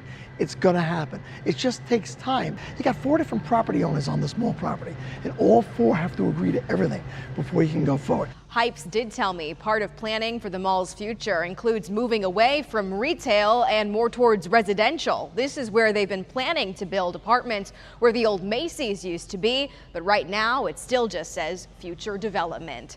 At the Oviedo Mall, I'm Catherine Silver, News 6. King Charles made history in Washington, D.C. during his state visit. He became the first British king to address Congress. His speech came at a time of strained relations between the U.S. and the U.K. Last night, President Trump hosted a state dinner honoring the longtime partnership. Nancy Cortez is at the White House. From the Dover Soul at a lavish state dinner to an elaborate military pass in review, Britain's king and queen received an elaborate White House welcome. God bless both our countries. In return, King Charles gave President Trump a bell from the World War II-era submarine HMS Trump. And should you ever need to get hold of us, well, just give us a ring. The king and the president are old chums. In fact, Trump joked yesterday that his mother had been partial to the prince. I also remember her saying very clearly, Charles, look, young Charles, he's so cute. It's my mother. My mother had a crush on Charles. Can you believe it? The White House even posted this picture with the caption, "Two Kings," an apparent dig at the No Kings anti-Trump movement. Their Majesties King Charles III and Queen Camilla. But in an address to a joint session of Congress, we meet in times of great uncertainty. The king did hint at recent tension between the U.S. and U.K. Whatever our differences, whatever disagreements we may have, we stand united in our commitment to uphold democracy. The king also brought up NATO, noting that the alliance came to America's defense after 9/11. Trump has repeatedly lashed out at NATO lately after member nations declined his request to get involved in the Iran war. Nancy Cordes, CBS News, the White House. Neighbors in Altamont Springs say there is a serial pooper who has been creating havoc in the area for the past week. My husband texts me and tells me that his work van is full of feces. I was like, what do you mean? He's like, yeah, there is poop on my van. What we're learning about the woman arrested, plus getting essential items to your home in a matter of minutes. I'm your Seminole County community correspondent, Mark Lehman. Coming up, the push to bring drone delivery to Seminole County and where Walmart wants to build a new hub. He continues to build as we move through the rest of our work week. Right now, sitting at 86 in Orlando. We do have some rain on the way. We'll time it out coming up. This portion of the news is sponsored by Original Mattress Factory.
For nearly a week, people who live here in the Spring Oaks neighborhood say several homeowners have discovered what appears to be human feces in their yards and mailboxes. 50-year-old Alexis Weber, seen in this booking photo inside the Seminole County Jail, arrested for criminal mischief, accused of spreading her feces on her neighbor's vehicle inside the Spring Oaks neighborhood. We stopped by the home where Altamont Springs police say she lived after she bonded out. But no one responded. Yvette Gomez says her family called Altamont Springs police last Thursday after they discovered what appeared to be human feces spread along the driver's side of their vehicle. It had to be hard to believe. My husband texts me and tells me that his work van is full of feces. I was like, what do you mean? Like, he's like, yeah, there is poop on my van. And I just couldn't believe it. Gomez says she gave investigators surveillance video showing someone who matches Weber's description, stopping near the vehicle and adding she's seen Weber several times while she exercises through the neighborhood. When I look back through my cameras, guess what? That is she. And people who live here in the Spring Oaks neighborhood say that wasn't the only incident. In fact, the homeowners here say Saturday morning they came outside to their food pantry when they saw what appeared to be human feces spread all along the bottom. Saturday morning, you come walk outside, and what do you see? Crap all over, like literal crap all over the food pantry. Whoever did this is probably a disgusting person, and I was very shocked. Altamont Springs police say early Tuesday morning, their detective witnessed Weber defecate in the front yard of her own home before arresting her for damage done to Gomez's husband's vehicle. Spring Oaks HOA Vice President John Battle says Weber's behavior is not welcome in their community. Help put an end to this and get the police involved, and because if you call and say, hey, somebody is feasting on my car, it's Florida, you're not going to believe it. We also asked Altamont Springs police if they're aware of social media video where Weber seemingly admits to defecating in public, and we asked for details on the other incidents that were reported. We're told we should receive more information on Wednesday. In Altamont Springs, Troy Campbell, News 6. All right, we are getting closer to the weekend, Yes, and the thank forecast goodness. meteorologist Julie Broughton joins us now. And I know you've been warning us for a little bit that we've got some rain in the forecast, but we need it. We desperately need to get some rain in here. Our rain chances go way up on Sunday, and that system we've been talking about for the last several days looks like that is going to move in a little more quickly. So we'll start to see those showers moving in, I think, Saturday night. Our temperature trend as we head toward the end of the week, continuing to warm. We'll be in the low 90s, but as we wrap up the week, even nearing records as we head towards Saturday. And then that rain chance does go up Saturday night into Sunday. And by Sunday, we're talking about a 70% chance of some showers. Now, we desperately need to get that rain in here. Here's a look at our Keach Byram Drought Index. These numbers are updated every single afternoon. It gives us a good indication as to how dry the soil is, so how much fuel fires have to work with once they get started. And the number that we're really watching out for is once we get to around 500, that's typically when we see those burn bans triggered. And you can see that we have seen those numbers on the rise, and that will continue to be the case with our limited rainfall. In fact, over the next 3 months, we would need anywhere in Central Florida from around 24 to 25 inches of rain to end the drought. Average 3-month rainfall from May to July in Orlando is close to 20 inches. So once we get the wet season going, we'll have a little bit better shot at helping those numbers. Now, we mentioned that system coming in late Saturday into Sunday. Not talking about a lot of rainfall with this. It looks like it is going to speed up, not spend a lot of time over us. So the Euro and GFS, neither one really picking up on a whole lot of rain. The Euro bringing in the potential of a little bit more rain, but most of us likely will see less than a ½ inch of rain with that system. Some localized spots, though, could pick up between 1 and 2 inches of rain. Here's what it looks like for you right now as we take a live look outside in Brevard County. This is our Lunch Credit Union camera. Right now, 85 degrees in Port Canaveral. If you're in Deer Park, you're sitting at 86. It is 86 in Palm Bay. Ocala, you are at 89 degrees right now, 86 in Denellen, 90 for those of you in Bellevue, and you're sitting at 89 if you're in Longwood, and 89 as well in Chuleota. Here is your hour-by-hour forecast as we take you through the rest of your Wednesday afternoon. This is Piper. Piper sent us a beautiful picture, and I love the detail of Piper's tail. I think that that's intentional. I think that was probably done at a groomer, so I'm into it. 85 degrees at 7 o'clock. We drop to 84 degrees by 8 o'clock. Make sure you head to clickorlando.com/pins to share your pet photos with us. Here's what's happening across the southeastern United States. Area of low pressure dragging a cold front along that front, continuing to produce some strong storms throughout the plains on over to the northern Gulf Coast. That system continues dropping to the south, and our clouds and rain forecast, even as we take you into tomorrow afternoon, popping a few isolated showers tomorrow as this front wiggles a little bit closer to us, kind of hangs out, and then Friday we'll see clouds increasing, a few few isolated showers north Friday. And then as we take you into the weekend, late Saturday into Sunday, that's when our next front moves in. And so that will bring some showers moving in by late Saturday afternoon, evening, and then into early Sunday. So for tonight, 68 for your overnight low in Orlando, 66 in Ocala. 7-day forecast showing temperatures on the rise into the first part of the weekend before we bring in that higher chance of rain by Sunday and cool it down a little bit for Sunday, back in the mid-80s next week. All right, Julie, thank you. We want to see your weather pictures and videos. Open your camera app, scan the QR code on your screen right now, and click the link. You can also go to clickorlando.com/pins and upload your pictures and videos that way. You may soon be seeing more drones in the sky over Seminole County. Yeah, we've been telling you how Walmart is expanding drone delivery service in Central Florida. Coming up, we take a look at where the company wants to set up shop with a new hub. As we take a live look at Mount Dora, you're watching News 6. We'll be right back. Coming up in the morning, tackling traffic in Osceola County, where leaders are asking for your input about a big road project. Plus, a local woman ends up losing thousands of dollars trying to get a puppy. The News 6 investigation you need to see so you're not a victim. Join us for News 6 Mornings starting at 5.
You may soon be seeing more drones in the sky over Seminole County. I'm your community correspondent, Mark Lehman, and we've been telling you about how Walmart is expanding its drone delivery service in Central Florida.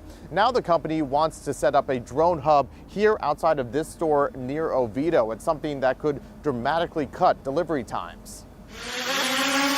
The buzz of delivery drones appears to be expanding its reach in Central Florida. This as Seminole County is taking up a request for a drone delivery system at the Walmart off State Road 426 near Oviedo. I don't think it's a good idea.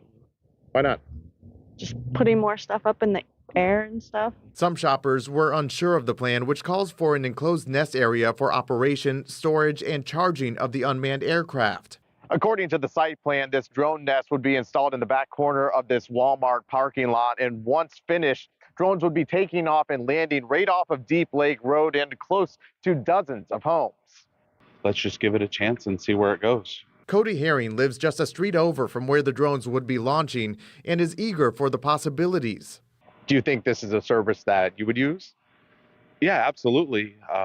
You're always needing something. In December, Claremont approved zoning changes to allow Walmart to launch a drone hub, and Orlando also demonstrated how deliveries would happen.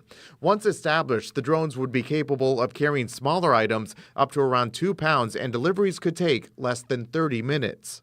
Families are busy. Gas is expensive. It's going to offer real solutions to us consumers.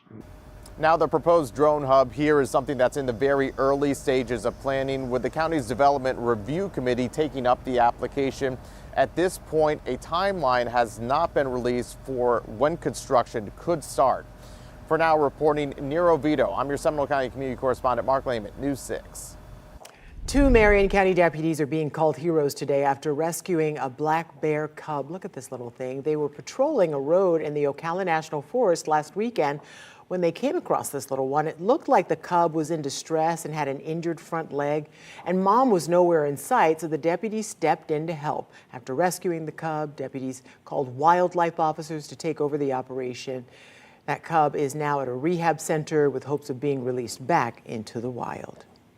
News 6 at 5 is next. Anchor Matt Austin is in the newsroom with what's ahead. A child hit on the way to school, and tonight parents say it was only a matter of time. Coming up, the safety concerns outside a Central Florida campus and why families say not enough is being done to protect their kids. Plus, I'm Catherine Silver at Mullet Lake Park, where we're getting an up-close look at how first responders prepare for emergencies with hurricane season just around the corner. minutes away. Don't forget you can stream all of our newscasts and live cameras like this beautiful look out at the pier at Daytona Beach for free anytime on News 6 Plus. We'll be right back.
Breaking now at 5. Florida's congressional maps are changing tonight, and the political fight over them is only intensifying. The major redistricting overhaul just pushed through in a fiery special session. Plus, I'm Jana Manahalal in Polk County. What we're learning about a child who was hit here while trying to cross this crosswalk going into school. And the death toll is rising tonight in a Central Florida animal investigation that's now sparking federal reaction. Another sloth now dead after being rescued from a controversial attraction. How lawmakers are demanding answers. News 6 at 6 starts now. After just 2 days, the Florida special session is over as both legislative chambers have passed a map to redraw the state's congressional districts. This comes just hours after a U.S. Supreme Court decision on redistricting in Louisiana. News 6's Mike Valenti walks us through what happened today and why this new Florida map has sparked a lively debate about who represents you. It's hard to talk about these maps without actually showing you what they look like. So that's exactly what we'll show you. You're looking at Florida's congressional district map showing Republicans have a 20-8 advantage over Democrats. Look what happens when we transition to the new map, the map proposed by Governor Ron DeSantis. That number 8 becomes 4. And this is the map that Governor Ron DeSantis sent to Fox News, color-coded and everything, showing that Republicans would have a pickup of 4 seats. One of those Democratic lawmakers that could be in jeopardy of losing their seat right here in Central Florida, Democratic lawmaker Darren Soto of the 9th District. What is happening here today is illegal. So let's call this what it is. This is gerrymandering, illegal map making designed to favor one party over another. That's just a taste of the fierce opposition from Democratic lawmakers who say the new map is a violation of Florida's Fair District Amendment, which prohibits partisan redistricting. Governor DeSantis, though, is contending that the whole Fair District Amendment should be thrown out after the U.S. Supreme Court Wednesday ruled that Louisiana had an unconstitutional racial gerrymander. More on that on our website, clickorlando.com. But there's another thing worth noting while we're here. DeSantis has said this is not about politics. His team justifies the new map by saying they need to accommodate for Florida's explosive growth. Either way, this is important for you at home because this affects what your congressional district looks like and who represents you in the U.S. House. I'm News 6's Mike Valenti. Back to you. After today's vote, we wanted to take a step back and explain what redistricting actually is. So it's a process that could shape the state's political map for years to come, maybe even the nation's. It's all about redrawing the boundaries of voting districts across the state. So redistricting is the process of redrawing those districts. So each one has about the same number of people. It happens every 10 years after the census to reflect the population changes and to try to keep representation even.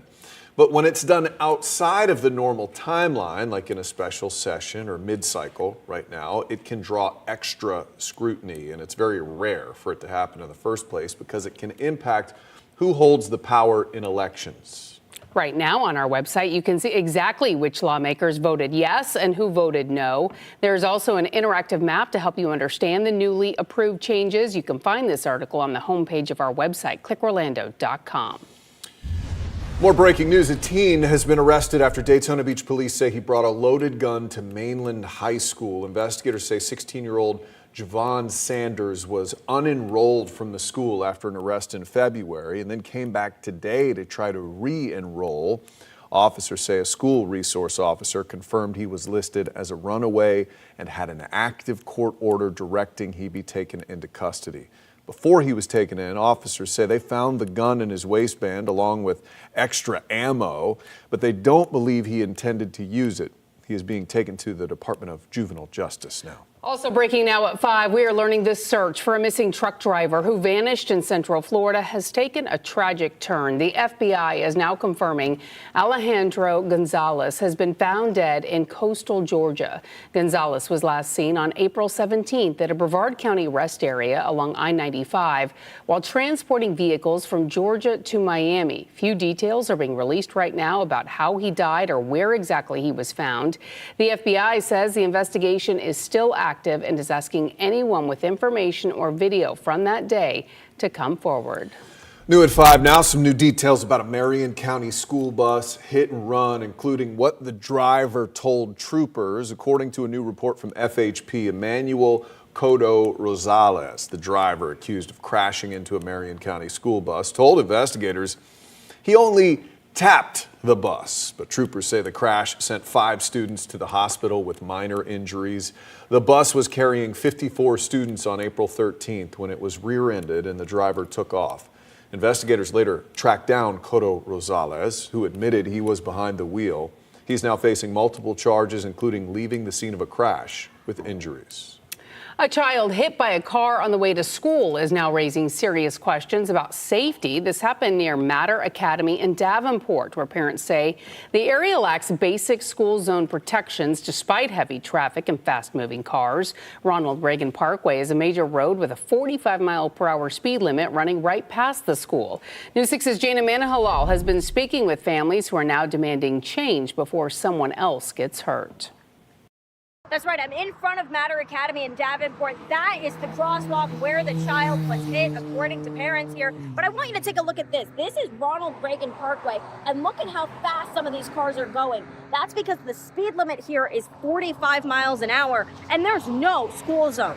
I'm very angry. I'm very disgusted. This parent at Matter Academy says she's frustrated after a child was hit in a crosswalk while going to school. The Polk County Sheriff's Office does tell me that an 11-year-old boy was hit here by a vehicle after he got out of his mom's car while she was in the drop-off lane and he was trying to get to school. Now, they say that he had minor bruises but was airlifted to a local hospital. Deputies tell me the boy is going to live and the driver was not cited or arrested since this was just an accident. We have reached out to the district, we have reached out to Polk County to obtain a school zone, and we have had no response since November. Parents told me there are 3 other Matter Academy campuses across Central Florida that already have school zones in place, but not this Davenport location. The only sign that I see here that says no parking, stopping, or standing, but other than that, there's nothing here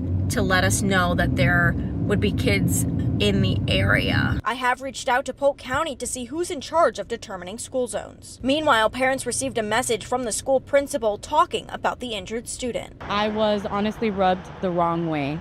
It was pretty much stating us to keep quiet and to not inform anyone, to keep it under wraps. Stand up for our children. Keep our children safe. I am still waiting on a response from Matter Academy about their next steps as a school moving forward. Once I have that response, I'll bring it to you here and on clickorlando.com. In Davenport, I'm Jana Manahalal, News 6.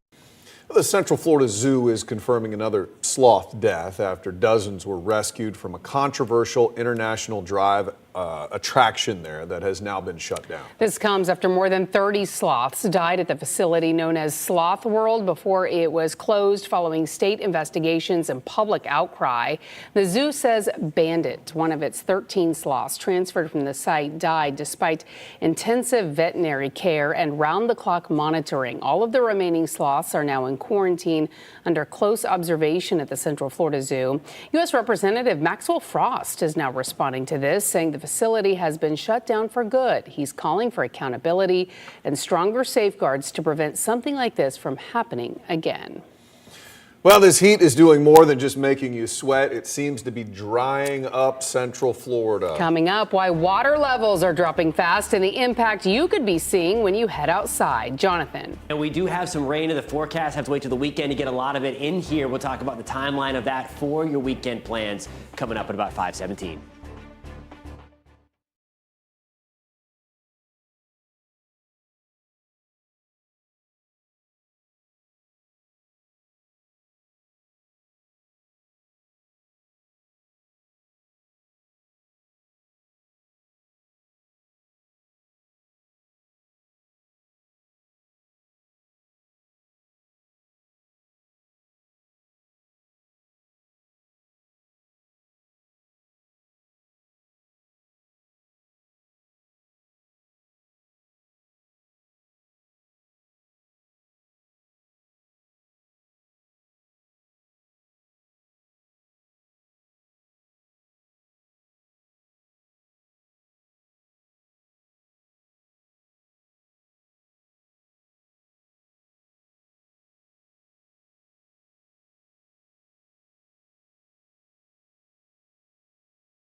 Hey, welcome back to News 6. It is a warm, dry day outside. We've seen a lot of this dryness, and it is impacting our lakes. Look at this lake right outside the News 6 studio here. Normally, we can't see this pipe. We can barely see these little cedar knots over here. And this is indicative of what we're seeing all over the state of Florida. So we sent our Tylisa Hampton out to another lake here, Lake Eola, to see what they're seeing over there in downtown Orlando. Tylisa? Well, Matt, we've been to a couple places, but you can see the popular swan boat rides right here behind me. Some people are already out there taking to the lake despite what we're seeing. But some workers say that, unfortunately, these drought conditions are making some rides harder than others. Like a swan in the lake, people are taking to the water in this heat. But the early heat is causing a drought, and many places are already feeling the toll of lower water levels. And here at Lake Eola, we know those swan boat rides are a popular attraction, but the workers here say they've also been noticing that similar dip. The water levels are a little low, so some of our boats may not be able to float out as they should because the bottom of the lake isn't low enough for them to depart from the dock. That low water can also be seen at Crane's Roost as Altamont city officials made changes to what they have in the water. Move the floating stage a little farther out. We have water levels that are down. We just move it out a little bit to make sure it's not hitting the bottom. Meanwhile, not far away is Lake Virginia, and for an avid paddler, it's a shock. I'm seeing things out in the lake that I couldn't see before. It's revealing trees that are out there that are, have been cut down, or docks that are now appearing. And even here at Lake Baldwin Park, those who take their dogs out, they say they've even noticed those lower water levels here. It used to be all the way up to the benches, and now it's nothing anymore. Is it weird to see it like this? Yeah, for sure, because it used to be super shallow, and now there's just like a little bit of shallow, and then it goes straight to the deep end. So for dogs who don't really know how to swim or enjoy the deep end, it just kind of sucks for them. So from people to furry friends to businesses, everybody is feeling the impact of these drought conditions. And I did speak with our News 6 meteorologist team. They told me we really need 24 to 25 inches of rainfall to really get us back to normal. Many people that we spoke to say, hopefully that rain comes soon. Reporting for News 6, I'm your Orange County community correspondent, Tylisa Hampton. Back to you. All right, Tylisa. Matt, we know it is hot and dry out there. We could certainly use some relief. Meteorologist Jonathan Kaga is standing by with that. Not just the lakes, the yards are crunchy. Everyone would like to see some rain right now. Crunchy. I think like sand at this point. You're 100% right on that. If you have any lawn left, we need the rain big time out there. Here's the difference. Again, we're hanging around 5.5 inches below normal in Orlando. Same deal in Daytona Beach. The only spot that's in the green for the year is because we had that weekend of some heavy rain right along the coast. Melbourne, we're 1/4 of an inch above normal still. That 25 inches, by the way, to end the drought, that's over a 3-month period. For perspective, that would be about 6 or 7 inches above normal as we get into that May, June, July time frame. So it is doable, and we are expected to bust out of it. We just need that wet season to get here, and it should be here right on schedule towards the end of May, early June. So we're keeping our fingers crossed for that. 90 in Sanford, 82 degrees in New Smyrna Beach, 90 in Bushnell, 86 degrees in Palm Bay right now. Live look outside downtown Orlando with our Light Orlando Delivering Hope Skycam. Beautifully blue skies. It's the Toy Story sky there, with just a few of those puffy cumulus clouds in the background. As soon as the sun goes down, we will lose those clouds this evening. 88 degrees is the air temperature. The breeze is out of the south and west at about 5 to 10 miles an hour right now.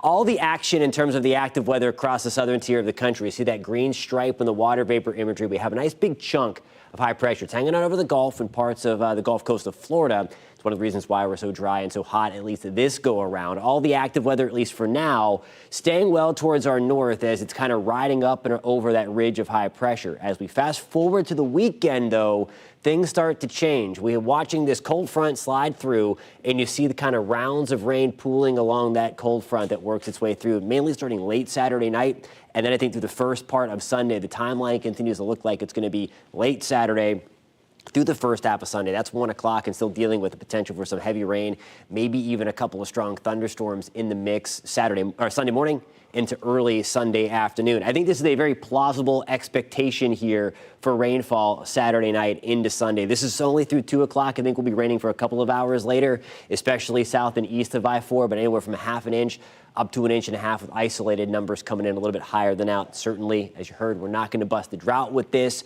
but we want to start chipping away, of course, as we get ready to enter into the wet season. Tomorrow morning, we're starting things off into the upper 60s, same ballpark, and the high temperature department tomorrow. We're back in the lower 90s, rain chances at 20%. Over the next 7 days, again, the beneficial rain is in the forecast, at least for some of us. 40% shot, and that's mainly later Saturday evening. I think the better shot for rain going to be early on Sunday. Rain chances taper off, a little bit cooler as we get into early next work week before the heat returns by Wednesday. Jonathan, thank you. Well, the Fed hits pause, but your wallet could still feel some pressure. Coming up, why interest rates are not moving, even as inflation stays stubborn, and what it means for you.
Well, the Fed is hitting pause as economic pressure continues to build. The central bank is holding interest rates steady, with inflation still stubbornly high and global tensions adding even more uncertainty. Now at 5, News 6's Donovan Myrie breaks down what we can expect after the latest numbers just dropped. In what could be his final meeting as Federal Reserve Chair, Jerome Powell said what many expected. The FOMC decided to leave our policy rate unchanged. The Fed is keeping its benchmark interest rate steady at a range of 3.5 to 3.75%. Policymakers point to concerns over persistent, stubborn inflation, which hit a 2-year high in March. Bankrate economist Stephen Cates. Their credibility is in shambles right now. Can the Fed actually fight inflation? They're showing no indication that they're able to do so.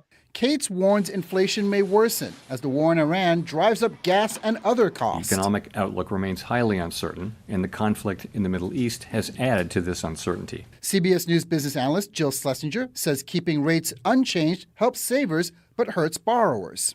We're seeing credit card interest rate, if you're carrying a balance, averaging over 19%. We're seeing people going out and trying to buy a $50,000 new car, and maybe they're paying 7, 8, 9%. If they've got shaky credit and they're trying to buy a used car to save money, those loans are coming in at 15, 16%. So borrowers continue to really be challenged. Powell is set to be replaced when his term ends on May 15th. President Trump nominated Kevin Warsh to step in, leading to questions about the Fed's future moves. He has said he leans towards lowering interest rates because he believes that AI will be a productivity enhancer. So we need to see whether or not that plays out. With global tensions adding more pressure, for now, the Fed is taking a wait-and-see approach. Donovan Myrie, News 6. Well, a store that promised to help save a struggling mall now shutting down just months later. Coming up, why Crazy Hot Buys is closing and what's next for that space. First, though. Check this out. This is all that remains after several fires ripped through the compound in Palm Bay. I'm News 6's Amy Russo. Why officials believe these fires are suspicious.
Glad you're with us. I'm Lisa Bell. I'm Matt Austin. You're watching News 6 at 5. We are following several top stories for you this evening. A child hit by a car outside a Davenport school is now sparking safety concerns there. Law enforcement says an 11-year-old boy was hit while trying to get to Matter Academy right along busy Ronald Reagan Parkway. Deputies say he suffered some minor injuries, but parents say this could have been a lot worse. They're now pushing for safety changes, saying there's no school zone and not enough protection for kids walking to class.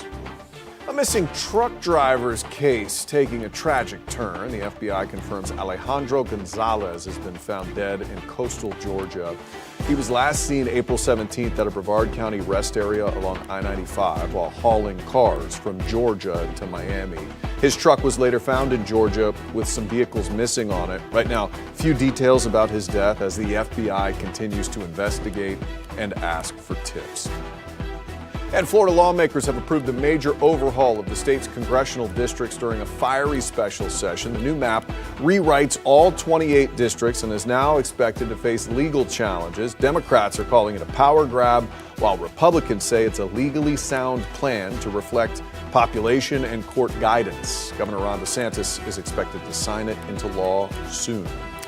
Fires tearing through a notorious stretch of land in Palm Bay, now under investigation. Police believe multiple fires were intentionally set in this neighborhood. We're talking about the compound area, sparking concerns of a possible arsonist there.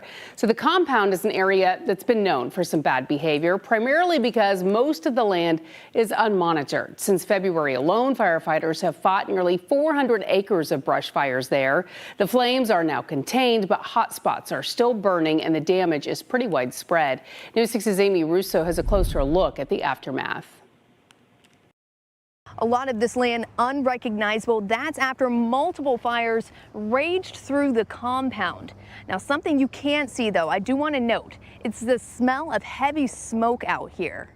Pictures from the sky showcasing just how large and how many fires there were that ripped through the compound in Palm Bay Tuesday night. All that remained Wednesday morning was this. There were brush fires basically surrounding the original brush fire, and then we knew we had an issue. We're putting a lot of resources and a lot of manpower into making sure that this thing doesn't become worse. Palm Bay police believe the fires were intentionally set. That's because they were all separate from each other. The fire department calls the incident suspicious. We all kind of have an idea of what normal fire growth and spread looks like. This was not that. 9 fires sort of burning independently of one another in the way that they were burning, in the areas, the distance. It just was strange, not normal. Here's video from News 6 viewer Tyler Grace that showcases black smoke filling the sky from different locations. While officials do say the fire is 100% contained, we've still seen several hot spots out here, including this one. It's probably the biggest one we've seen, where you can see flames still visible on that log and smoke just billowing into the air. We drove around the compound to get a ground view of the charred remains. All of this dead. Take a listen to this. Crews say it took a lot of manpower and a lot of water to get the fires under control. Our water tenders carry between 3,500 and 4,000 gallons of water. Those guys were shuttling dozens of times between the 3 tenders that we had out here, plus all the water that's in the engines. Crews are remaining on scene, keeping tabs of the area. As far as a suspect for the potential arson, police are asking anyone with information to come forward. In Palm Bay, Amy Russo, News 6. And as crews deal with those fires here, huge wildfires also burning in South Florida in the Everglades. The Highway 41 fire has already scorched more than 2,000 acres. The fire started Monday south of US 41, but what sparked is still unknown. What caused all this? So far, no injuries reported, but this is the latest sign of just how dry and dangerous conditions are right now as fire crews across the state stay on high alert. Yeah, we certainly could use quite a bit of rain right now. Meteorologist Jonathan Kagas standing by with a look at the fire and smoke that's out there tonight, Jonathan. Yeah, and certainly all these red boxes on the map here indicate where there's a fire being detected by satellite, and then this gray footprint here as we shift the wind to a more southeasterly and eventually pushing things from south to north. That's kind of the footprint of the smoke in regards to what is going down closer to the Everglades tonight. Dry across the entire state of Florida. The drought drought numbers continue to come up. These are the daily ones. We'll get the new monitor tomorrow that encompasses the one from NOAA and the United States Department of Agriculture. But these are the daily numbers. Again, 500 is that benchmark where burn bans are typically issued by your county. And you see a lot of us are well above that 500 threshold. The lower those numbers are, the more moisture there is in the soil. The higher these numbers, the easier it is, the more fuel is around, so to speak, for fires to use and start and spread. It doesn't have anything to do with the weather, but this is just primarily how dry things are. You don't want to be on the higher side. We'll talk about some much needed rain, though. That is in the forecast. That's coming up at about 5:47, guys. Okay, Jonathan, thank you. Some new video from Daytona Beach police shows the moment a father is pulled over and flees with a child in hand. Officers say the suspect, Corey Acree, ran from them in his car, then took the kid on foot into the woods where he was finally caught. Your Volusia County community correspondent Molly Reed has the video. She explains why police were chasing him in the first place.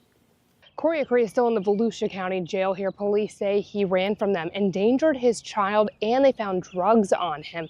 Police say they originally stopped him thinking he was also involved in a shooting. Everything that has happened to you this evening, sir, is a direct result of your actions. As Daytona Beach police arrest a father, other officers work to calm down a scared child. That's so cute. Daytona Beach police say this is their officer's body camera videoing them stopping the father, Corey Acree, on Williamson Boulevard over the weekend. The reason I'm stopping is this car might have been involved in a shooting. Were you anywhere? Were you shot at or anything like that? No, sir. Officers say they asked Acree to take a bag out of the car that looked like it had drugs in it, but that's when he took off. Step out of the vehicle now. Police say Acree crashed into an apartment complex gate, but when he got out of the car, officers realized he wasn't alone. We got a black male bailing out, small child, little baby bailing out with him. Clear car. He's got a very small baby with him. Get on the dog! Show me your hands! Police getting the child to safety. Hey. I'm scared. I know you. I got you. Yeah, my dad was going faster. Okay. Then he hurt my legs and my arm hurt. Your leg hurts? Yes. Then they arrested Acree. Is that scary? Yeah. I'm glad you're okay? Now, as far as that shooting police originally stopped him for, I followed up with police today to ask them where that stands because he's not currently facing charges for it. Police say they determined he was involved in the shooting, but they are still investigating it. He will be back in court on Thursday. I'm your Volusia County community correspondent Molly Reed, News 6. New at 5, a warning tonight for parents across Central Florida after a major sting operation targeting child predators ends with nearly 20 arrests, including a man who worked as a local hired Santa. The Polk County Sheriff's Office says the multi-agency operation called Child Protector 8 targeted suspects who traveled to meet children for sex. Investigators say Thomas Hicks, who worked as a for-hire Santa Claus in Lakeland, is now facing human trafficking and other felony charges. Sheriff Grady Judd says the case is especially disturbing because of his role in the community. This is a guy, though, who is well known in Polk County and Central Florida and Lakeland as a for-hire Santa Claus. In fact, one of our NGOs that was working with us said, "Oh my goodness, I've already booked him for a party next Christmas." Nah, that's over with. Deputies say 19 suspects were arrested in total, all facing dozens of felony charges. Well, Defense Secretary Pete Hegseth on the hot seat, facing some pretty intense questions about the war in Iran. Lawmakers on Capitol Hill pressing for answers on the strategy, the cost, and what the end game really is. The hearing comes just 2 months into the conflict, with billions of dollars already spent and more requested. CBS's Natalie Brand is on Capitol Hill with the key moments and what comes next. I look forward to sharing the incredible successes of our military. Testifying for the first time since the war in Iran began, Defense Secretary Pete Hegseth clashed with lawmakers who questioned the strategy of Operation Epic Fury. The president has got himself and America stuck in the quagmire of another war in the Middle East. Don't say I support the troops on one hand and then a 2-month mission is a quagmire. That's a false equivalation.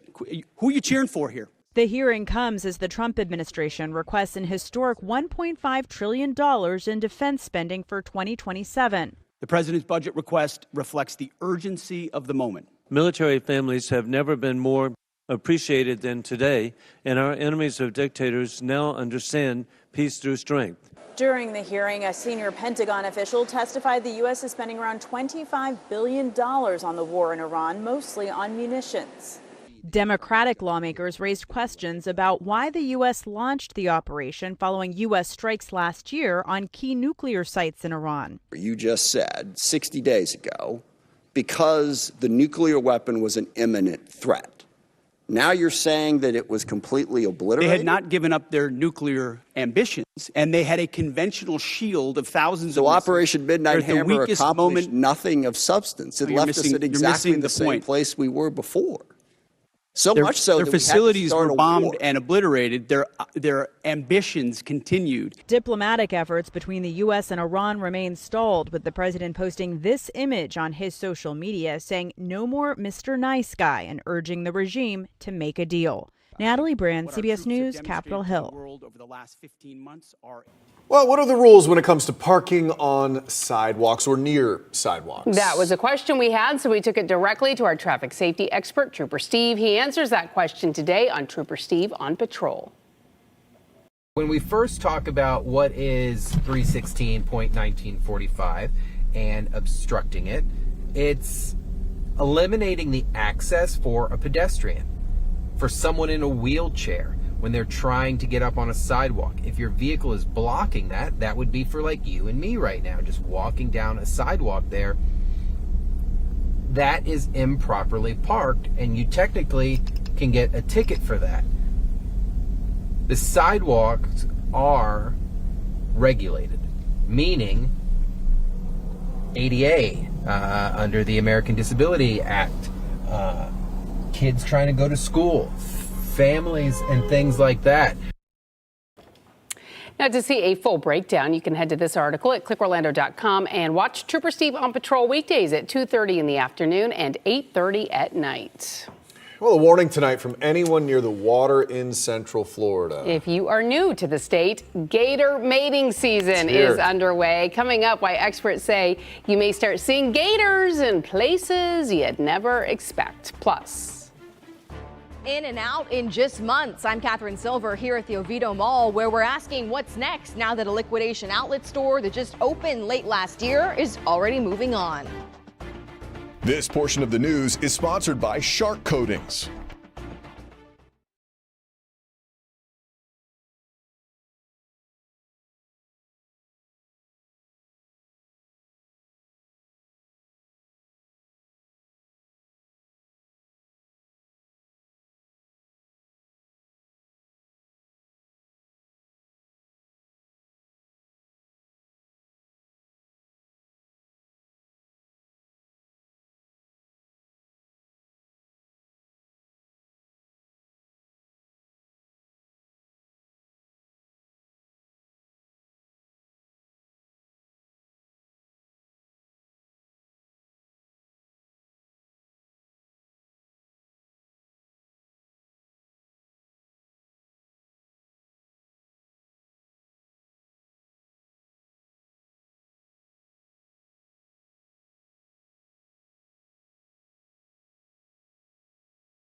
A warning tonight for all Central Floridians. Gator mating season is now underway, and recent encounters are showing just how active and dangerous they can be. In Lake County, officials say a gator attacked a cow in Eustis, leaving it so badly hurt it had to be put down.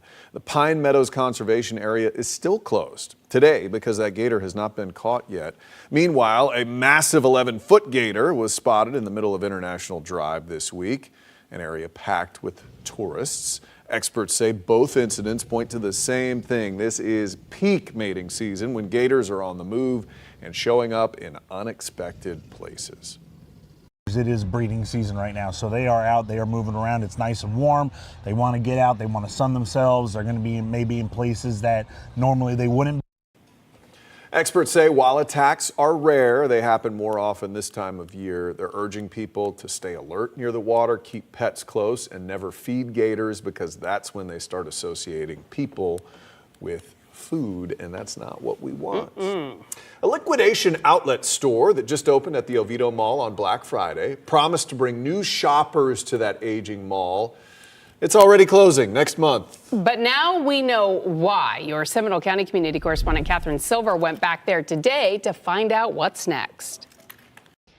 You probably remember Crazy Hot Buys. It just opened 5 months ago, but we're learning at the end of May, this location will be closing. We were the first to take you inside the store before it even opened to the public back in November, just in time to bring new foot traffic to a mall that's been working for years to keep up with the e-commerce age. I spoke to the owner on the phone, and he says since they've opened, they've been successful and they've brought customers to the mall, but they don't own this space. They lease it, and the landlord had the right to terminate that lease if they gave enough notice. We were hoping we could keep them longer, but we have a plan for that space now. Can you tell us who will be moving in? No.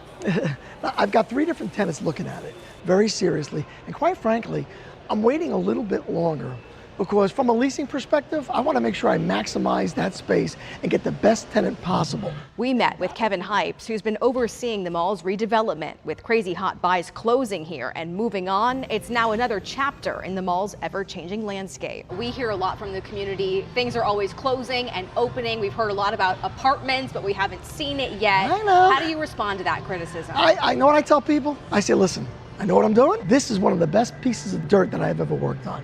It's gonna happen. It just takes time. You got 4 different property owners on this mall property, and all 4 have to agree to everything before you can go forward. Hypes did tell me part of planning for the mall's future includes moving away from retail and more towards residential. This is where they've been planning to build apartments where the old Macy's used to be, but right now it still just says future development. At the Oviedo Mall, I'm Catherine Silver, News 6. Had you been to that place? No, but there was a lot of hype when it opened. I went in there. It was it crazy? It was a lot of weird stuff. A lot of weird things to buy, trinkets and such. All right, let's get you to meteorologist Jonathan Kegas. He has a look out at the coast there. Looking like a nice one today. Fantastic. Although maybe Sunday would be a better indoor day for some shopping later on into the weekend as some rain is on the way. Nothing in the picture right now. Gorgeous shot. Live look in Daytona Beach. Beautifully blue skies out there. Air temperatures as expected. A little bit warmer today. Hanging around 90 at the coast. The breeze out of the south now helping to pump in some of that warmth. It's at about 10 miles an hour. Just a few passing clouds out there. Those puffy clouds again will go down with the heating of the day as the sun begins to set. We're at 89 in Mount Dora. 88 degrees in Ocala. 89 again in Daytona. Holopah, good evening. We are also at 89 degrees at this hour. Now, tomorrow morning, pretty much the same morning as what we had today, maybe a notch or 2 warmer. We're back to the mid to upper 60s, still with the clearer skies, the calm winds, some patchy fog going to develop again. That's going to be quick to burn off, and that's going to allow us to see a lot of sunshine. And then we're going to heat things up again back to around 90 degrees in Apopka, Deltona. Good evening. We are at 90 tomorrow. Wedgefield will be at 92. Point Siena. We're going to start things off into the upper 60s, top out around 92 degrees again. Rain chances start to creep back tomorrow. Most of us are dry, but there will be a 20% shot for a couple of passing downpours. The rest of this evening, any clouds that are out there will kind of fizzle out and go down as the heating of the day ends. There's lunchtime tomorrow. This is what I'm talking about. Just a few stray showers trying to be wrung out there. A quick hitting thunderstorm is going to be possible, mainly hanging around the coast, coming at us from about Marion County into Lake County, then kind of working its way back out over to the Atlantic. Nothing to write home about. Just know for the evening commute tomorrow, there could be a few stray thunderstorms, mainly clinging to the northern side of Central Florida. There's 2 o'clock on Friday. Again, a straight downpour is possible. Most of us are dry. It's once we get into the second half of the weekend, really Saturday evening into Sunday, that's when we're going to be looking for the rain. And of course, we need it anywhere from 5 to 6-ish inches below normal from Orlando to Daytona Beach, about 4.5 in Sanford below normal, 4.5 also in Leesburg, Melbourne. We talked about you guys earlier that because we had that heavier rain earlier in the month, that's what helped us to get above normal for the year. We are still in a drought, though. Bigger system then starts to slide through. You see the rain develop Saturday night and then push through on Sunday morning again. That's going to be 1 o'clock in the afternoon, still hanging on to a couple of downpours, maybe even the opportunity for a few strong thunderstorms as things come together. Now here's a look at your forecast. Your forecast is sponsored by Advent Health. Staying in the lower 90s over the next couple of days. 20% shot tomorrow and Friday for a downpour. 40% chance on Saturday. That is late into the evening. I think your weekend starts out fantastic. 80 on Sunday. That's because we have a good shot of rain and thunderstorms back to the mid-80s on Monday, guys. Okay, Jonathan, thank you. Well, an accused trail attacker now trying to walk back his own words in court. Coming up, the new move his defense team is making to erase his plea and what it could mean for the woman he's accused of attacking.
Going into today, the criminal conflict attorney for Patrick Gamache filed a motion to continue the case, which was granted. It means the sentencing has now been pushed back a few weeks. Meanwhile, the judge has yet to hear the motion to withdraw the defendant's plea. Now, this is video from back when Patrick Gamache was arrested in August. Deputies found him not far from the Seminole Wekiva Trail less than 24 hours after he allegedly forced a woman to the ground and assaulted her. By the time deputies found him, he was shirtless, shoeless, and standing on the on-ramp to I-4 eastbound near 434. It turns out he had just gotten out of jail in Miami days earlier. That was for a 2023 robbery case. For this case, Gamache pleaded no contest to sexual battery charges in March, but his new attorney claims he was forced into that decision. So at this point, sentencing has been scheduled for May 19th. But so far, paperwork has not been filed for when a judge will hear the motion to withdraw a plea. We'll keep you updated with those details as they come in. Reporting in Sanford, I'm your Seminole County community correspondent, Mark Lehman, News 6. Ginger Gadsden is in the newsroom with what we are working on for News 6 at 6. Yeah, we have been dealing with some of the driest conditions on record across the state, and we're seeing the impacts of it all. Up next, where low water levels are limiting some of the activities you enjoy at some popular spots. And tonight could be the night. Will your Orlando Magic close out the first round matchup with the Pistons? We're breaking down the keys to the game for you. Live look now at downtown Orlando from our Light Orlando Delivering Hope Together camera. You're watching News 6. We'll be right back.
Drought conditions are on full display in Central Florida as we're now seeing low water levels at some spots many of you love to visit. Plus, neighbors are worried if this man will be getting out of jail after authorities say he set a state park on fire with a tiki torch and was also carrying a sword, and he was dressed like a pirate. I'm your Melbourne community correspondent, James Sparvero. I'll explain the full details.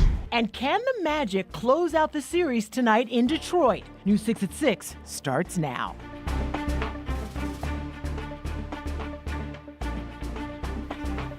Well, it's a hot combo no one wants. As temperatures become more like summer, it's quickly causing drought conditions to get worse. Yeah, and in a number of places across Central Florida, we are now seeing lower water levels like you're seeing right here. Your Orange County community correspondent Tylisa Hampton was at Lake Eola as it impacts the swan boats. That's right. You can see the popular swan boat rides here behind me as we saw people take off to the lake today. We also spoke with workers. They told us that they have been dealing with a couple of challenges because of the drought conditions. Like a swan in the lake, people are taking to the water in this heat. But the early heat is causing a drought, and many places are already feeling the toll of lower water levels. And here at Lake Eola, we know those swan boat rides are a popular attraction, but the workers here say they've also been noticing that similar dip. The water levels are a little low, so some of our boats may not be able to float out as they should because the bottom of the lake isn't low enough for them to depart from the dock. That low water can also be seen at Cranes Roost as Altamont City officials made changes to what they have in the water. Move the floating stage a little farther out. We have water levels that are down. We just move it out a little bit to make sure it's not hitting the bottom. Meanwhile, not far away is Lake Virginia, and for an avid paddler, it's a shock. I'm seeing things out in the lake that I couldn't see before. It's revealing trees that are out there that are, have been cut down, or docks that are now appearing. And even here at Lake Baldwin Park, those who take their dogs out, they say they've even noticed those lower water levels here. It used to be all the way up to the benches, and now it's nothing anymore. Is it weird to see it like this? Yeah, for sure, because it used to be super shallow, and now there's just like a little bit of shallow, and then it goes straight to the deep end. So for dogs who don't really know how to swim or enjoy the deep end, it just kind of sucks for them. So from furry friends to people to businesses, so many are feeling the impact of these drought conditions with the low water levels. Now, I spoke with our meteorologist team at News 6. They told me they need around 24 to 25 inches of rain so we can all get back to normal. That amount of rain is what many people told us hopefully we receive soon. Reporting for News 6, I'm Tylisa Hampton.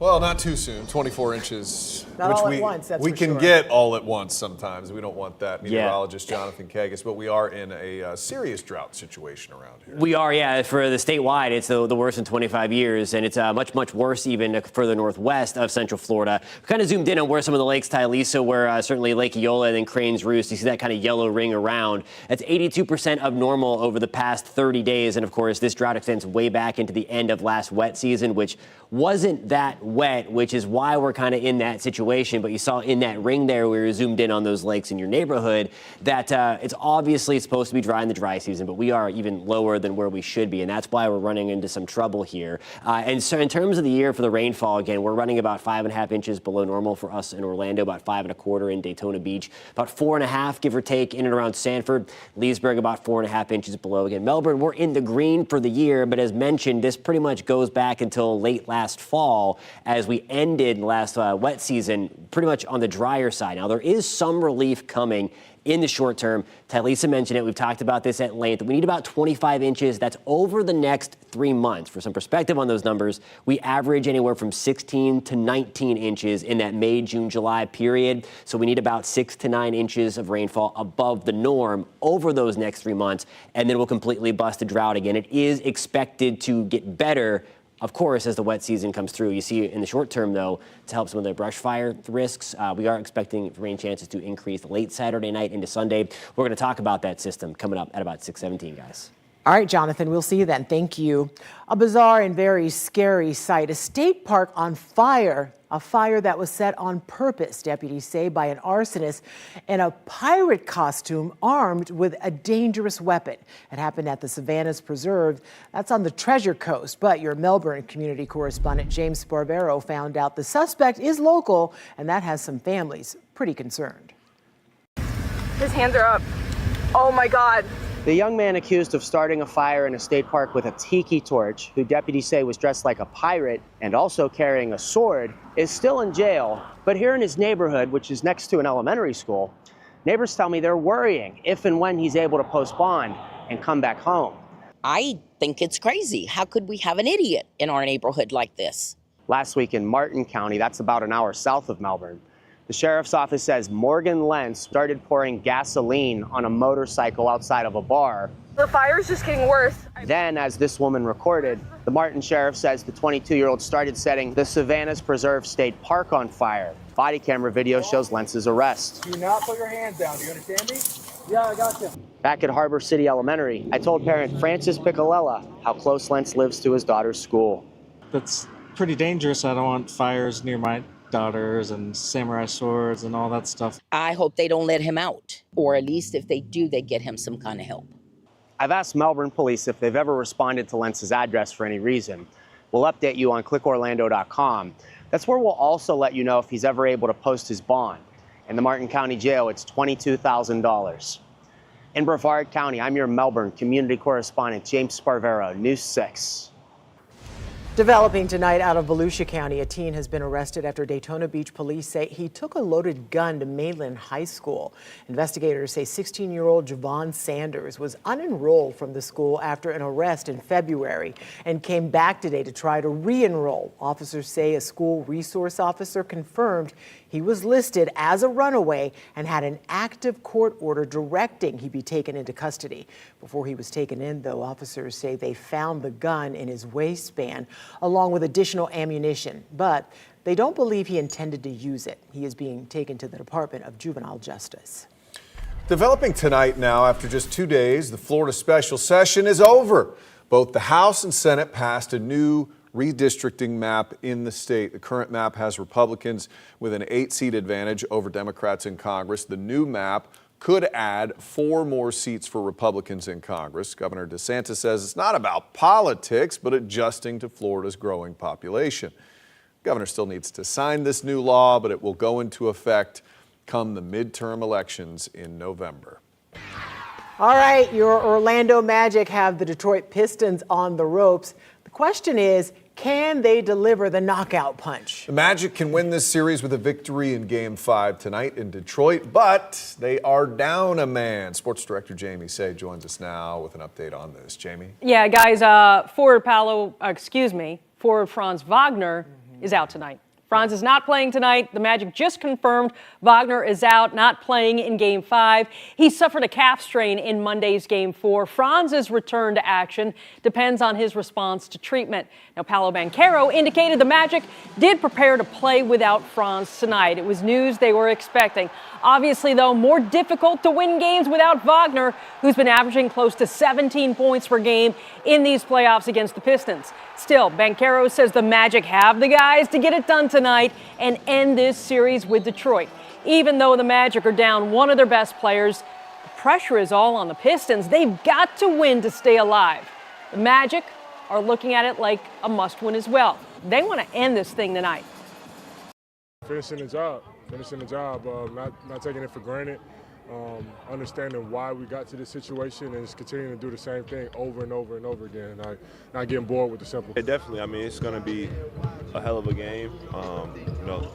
Both teams are going to be playing extremely hard, and it's just going to come down to who can execute the best and who can make enough plays in the end to win the game. So I'm excited for the opportunity. I know the team is ready. All right, so if the Magic win tonight, they'll advance to the Eastern Conference semifinals for the first time since 2010 and await the winner of the Toronto-Cleveland series. Now, if the Pistons win, the Kia Center will host Game 6 on Friday. Tip-off tonight, though, is at 7 o'clock. So how are we feeling tonight? How are we feeling about this? Feeling like a win. I feel like they're ready to wrap it up. I don't think they're going to do it tonight. But do you think they're going to do it? I think they're going to win the series. Yeah, no, it's tough. It's tough to win without Franz Wagner when he's not available for in Detroit without Franz. Pistons are desperate. It's been a great series, though. Anything can happen. The Magic won Game 1. But I think this one's coming back for Game 6 on Friday. And then the Magic will wrap it up. I see I'm alone at the desk. Okay. I hope you're right. Princess of positivity. That she is. Thank you, Jamie. Well, developing tonight out of Marion County, we're learning new details about a hit and run where a man is accused of crashing into a bus with kids on it.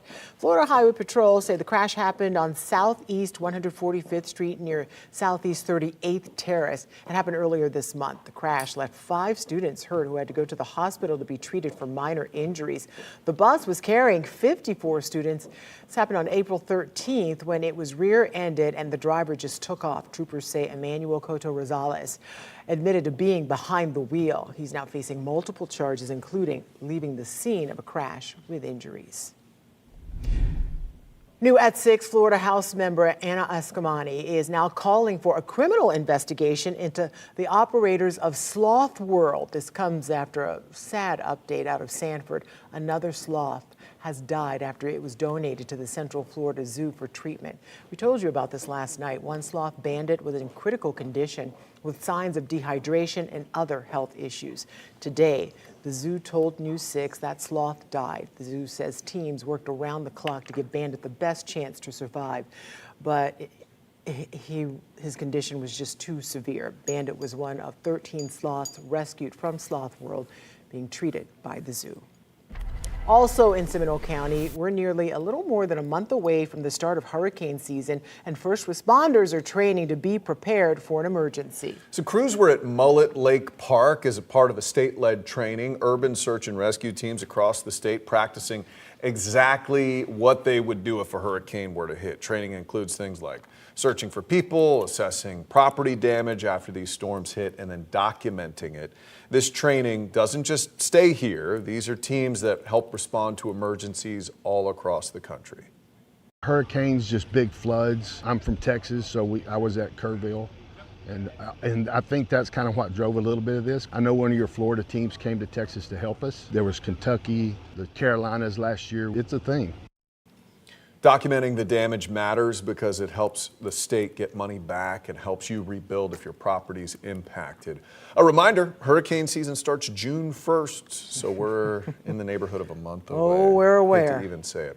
Well, crews like this may have been ready to answer the call when we saw a hurricane rainstorm late last year. Yeah, you may remember some parts of Central Florida saw 19 inches of rain causing damage to some communities. Coming up, we're taking a look at the progress being made to repair Donnelly Street in Mount Dora after a historic washout.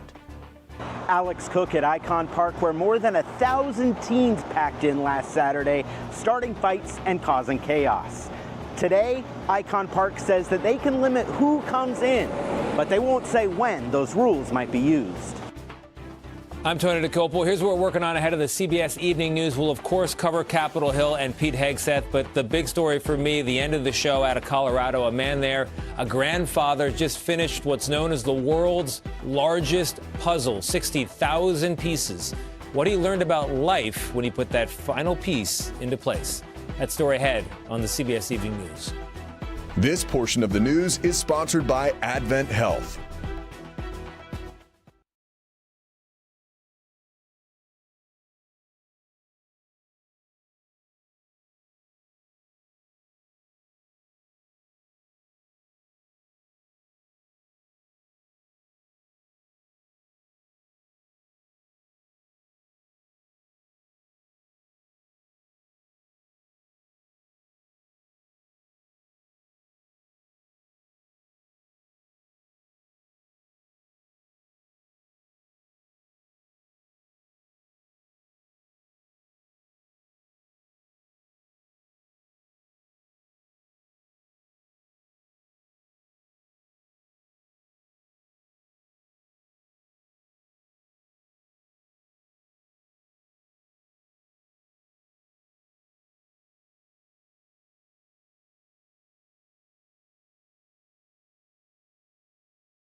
After a chaotic weekend at Icon Park, where deputies say more than 1,000 teens showed up and fights started breaking out.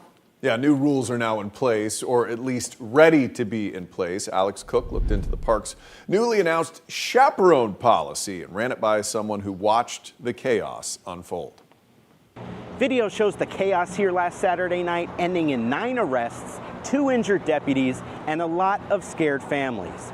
The Orange County Sheriff's Office says an unsanctioned TikTok takeover event drew thousands of teens to Icon Park on Saturday night. And today, the park announced new measures to make sure it won't happen again.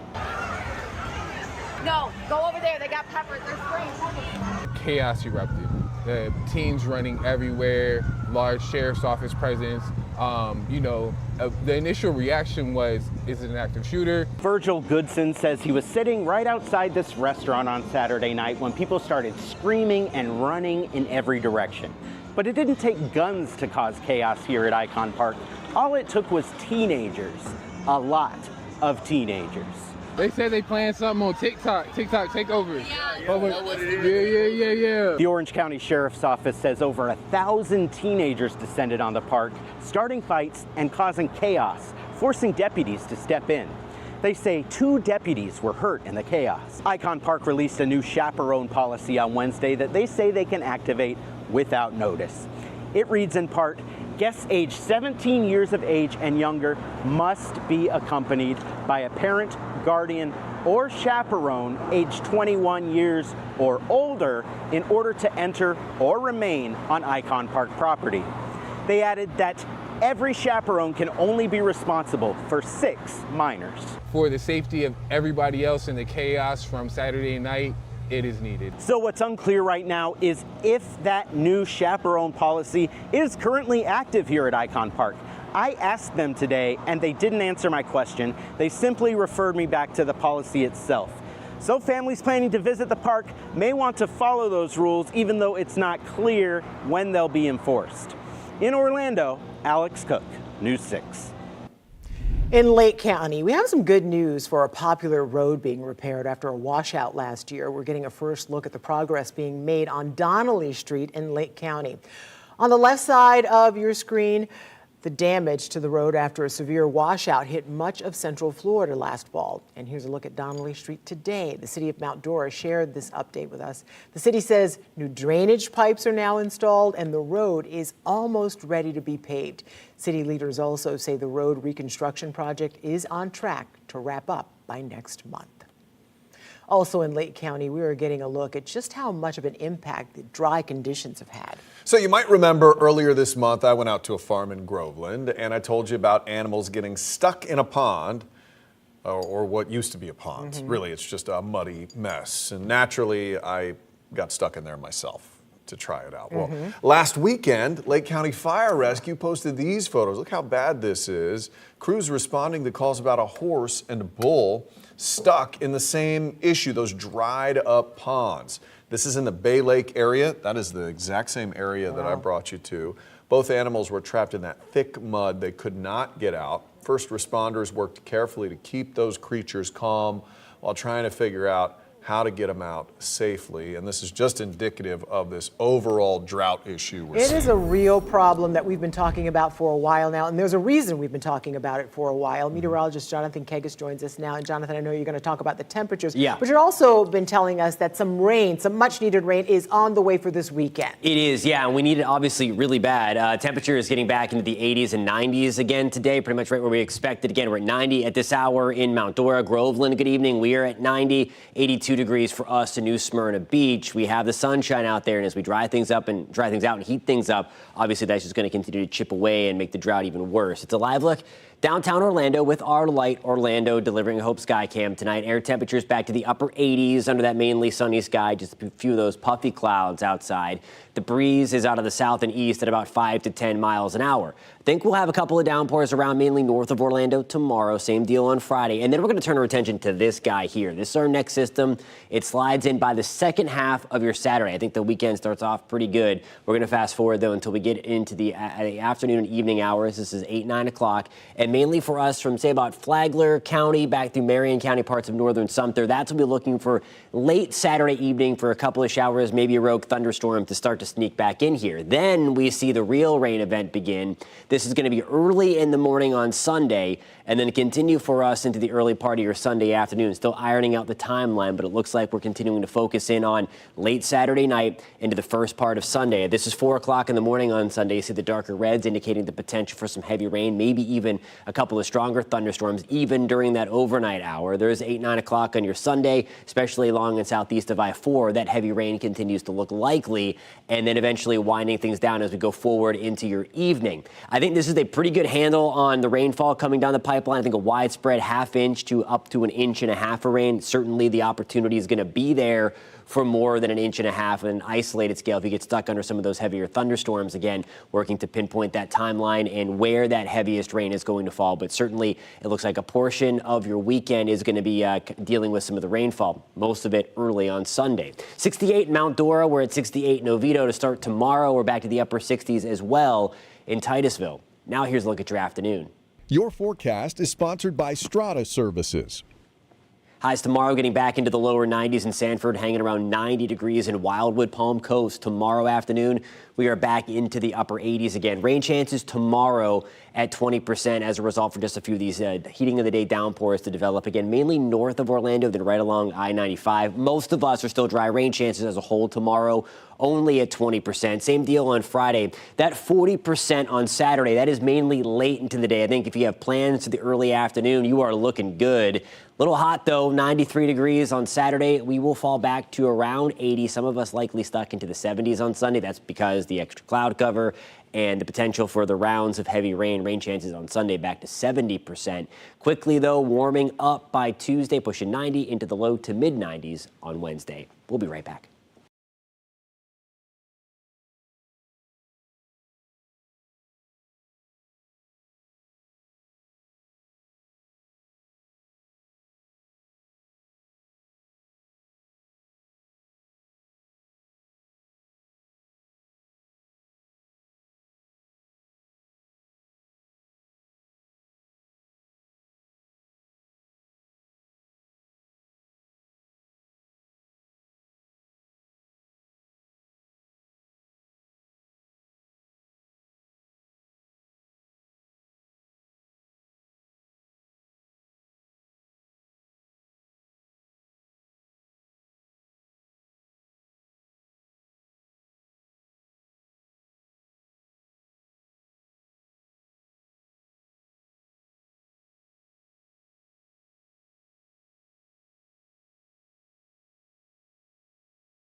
Here's a look at your top stories tonight. A missing truck driver's case taking a tragic turn. The FBI confirms Alejandro Gonzalez has been found dead in coastal Georgia. He was last seen April 17th at a Brevard County rest area along I-95, hauling cars from Georgia to Miami. His truck was later found in Georgia with some of the cars missing. Right now, few details about his death as the FBI continues to investigate and ask for tips. Florida Rep. Ana Escamani is now calling for a criminal investigation into operators of Sloth World after another sloth died after it was donated to the Central Florida Zoo for treatment. We told you last night one sloth Bandit was in critical condition with signs of dehydration and other health issues today. The zoo told News 6 Bandit died. Bandit was one of 13 sloths being treated by the zoo. The Orlando Magic are hoping to punch a ticket to the second round tonight against the Pistons in Detroit. If the Magic win tonight, it'll be the first time in 16 years the team has made it to the second round. If the Pistons win, the Kia Center will host Game 6 on Friday. Tip-off tonight is at 7 o'clock. Let's just wrap this up, guys. Let's do it. Let's just no more drama. More news coming up at 9 o'clock on clickorlando.com and the News 6 Plus streaming app. Until then, have a good night, everybody. Bye. Good job. Hopefully they do.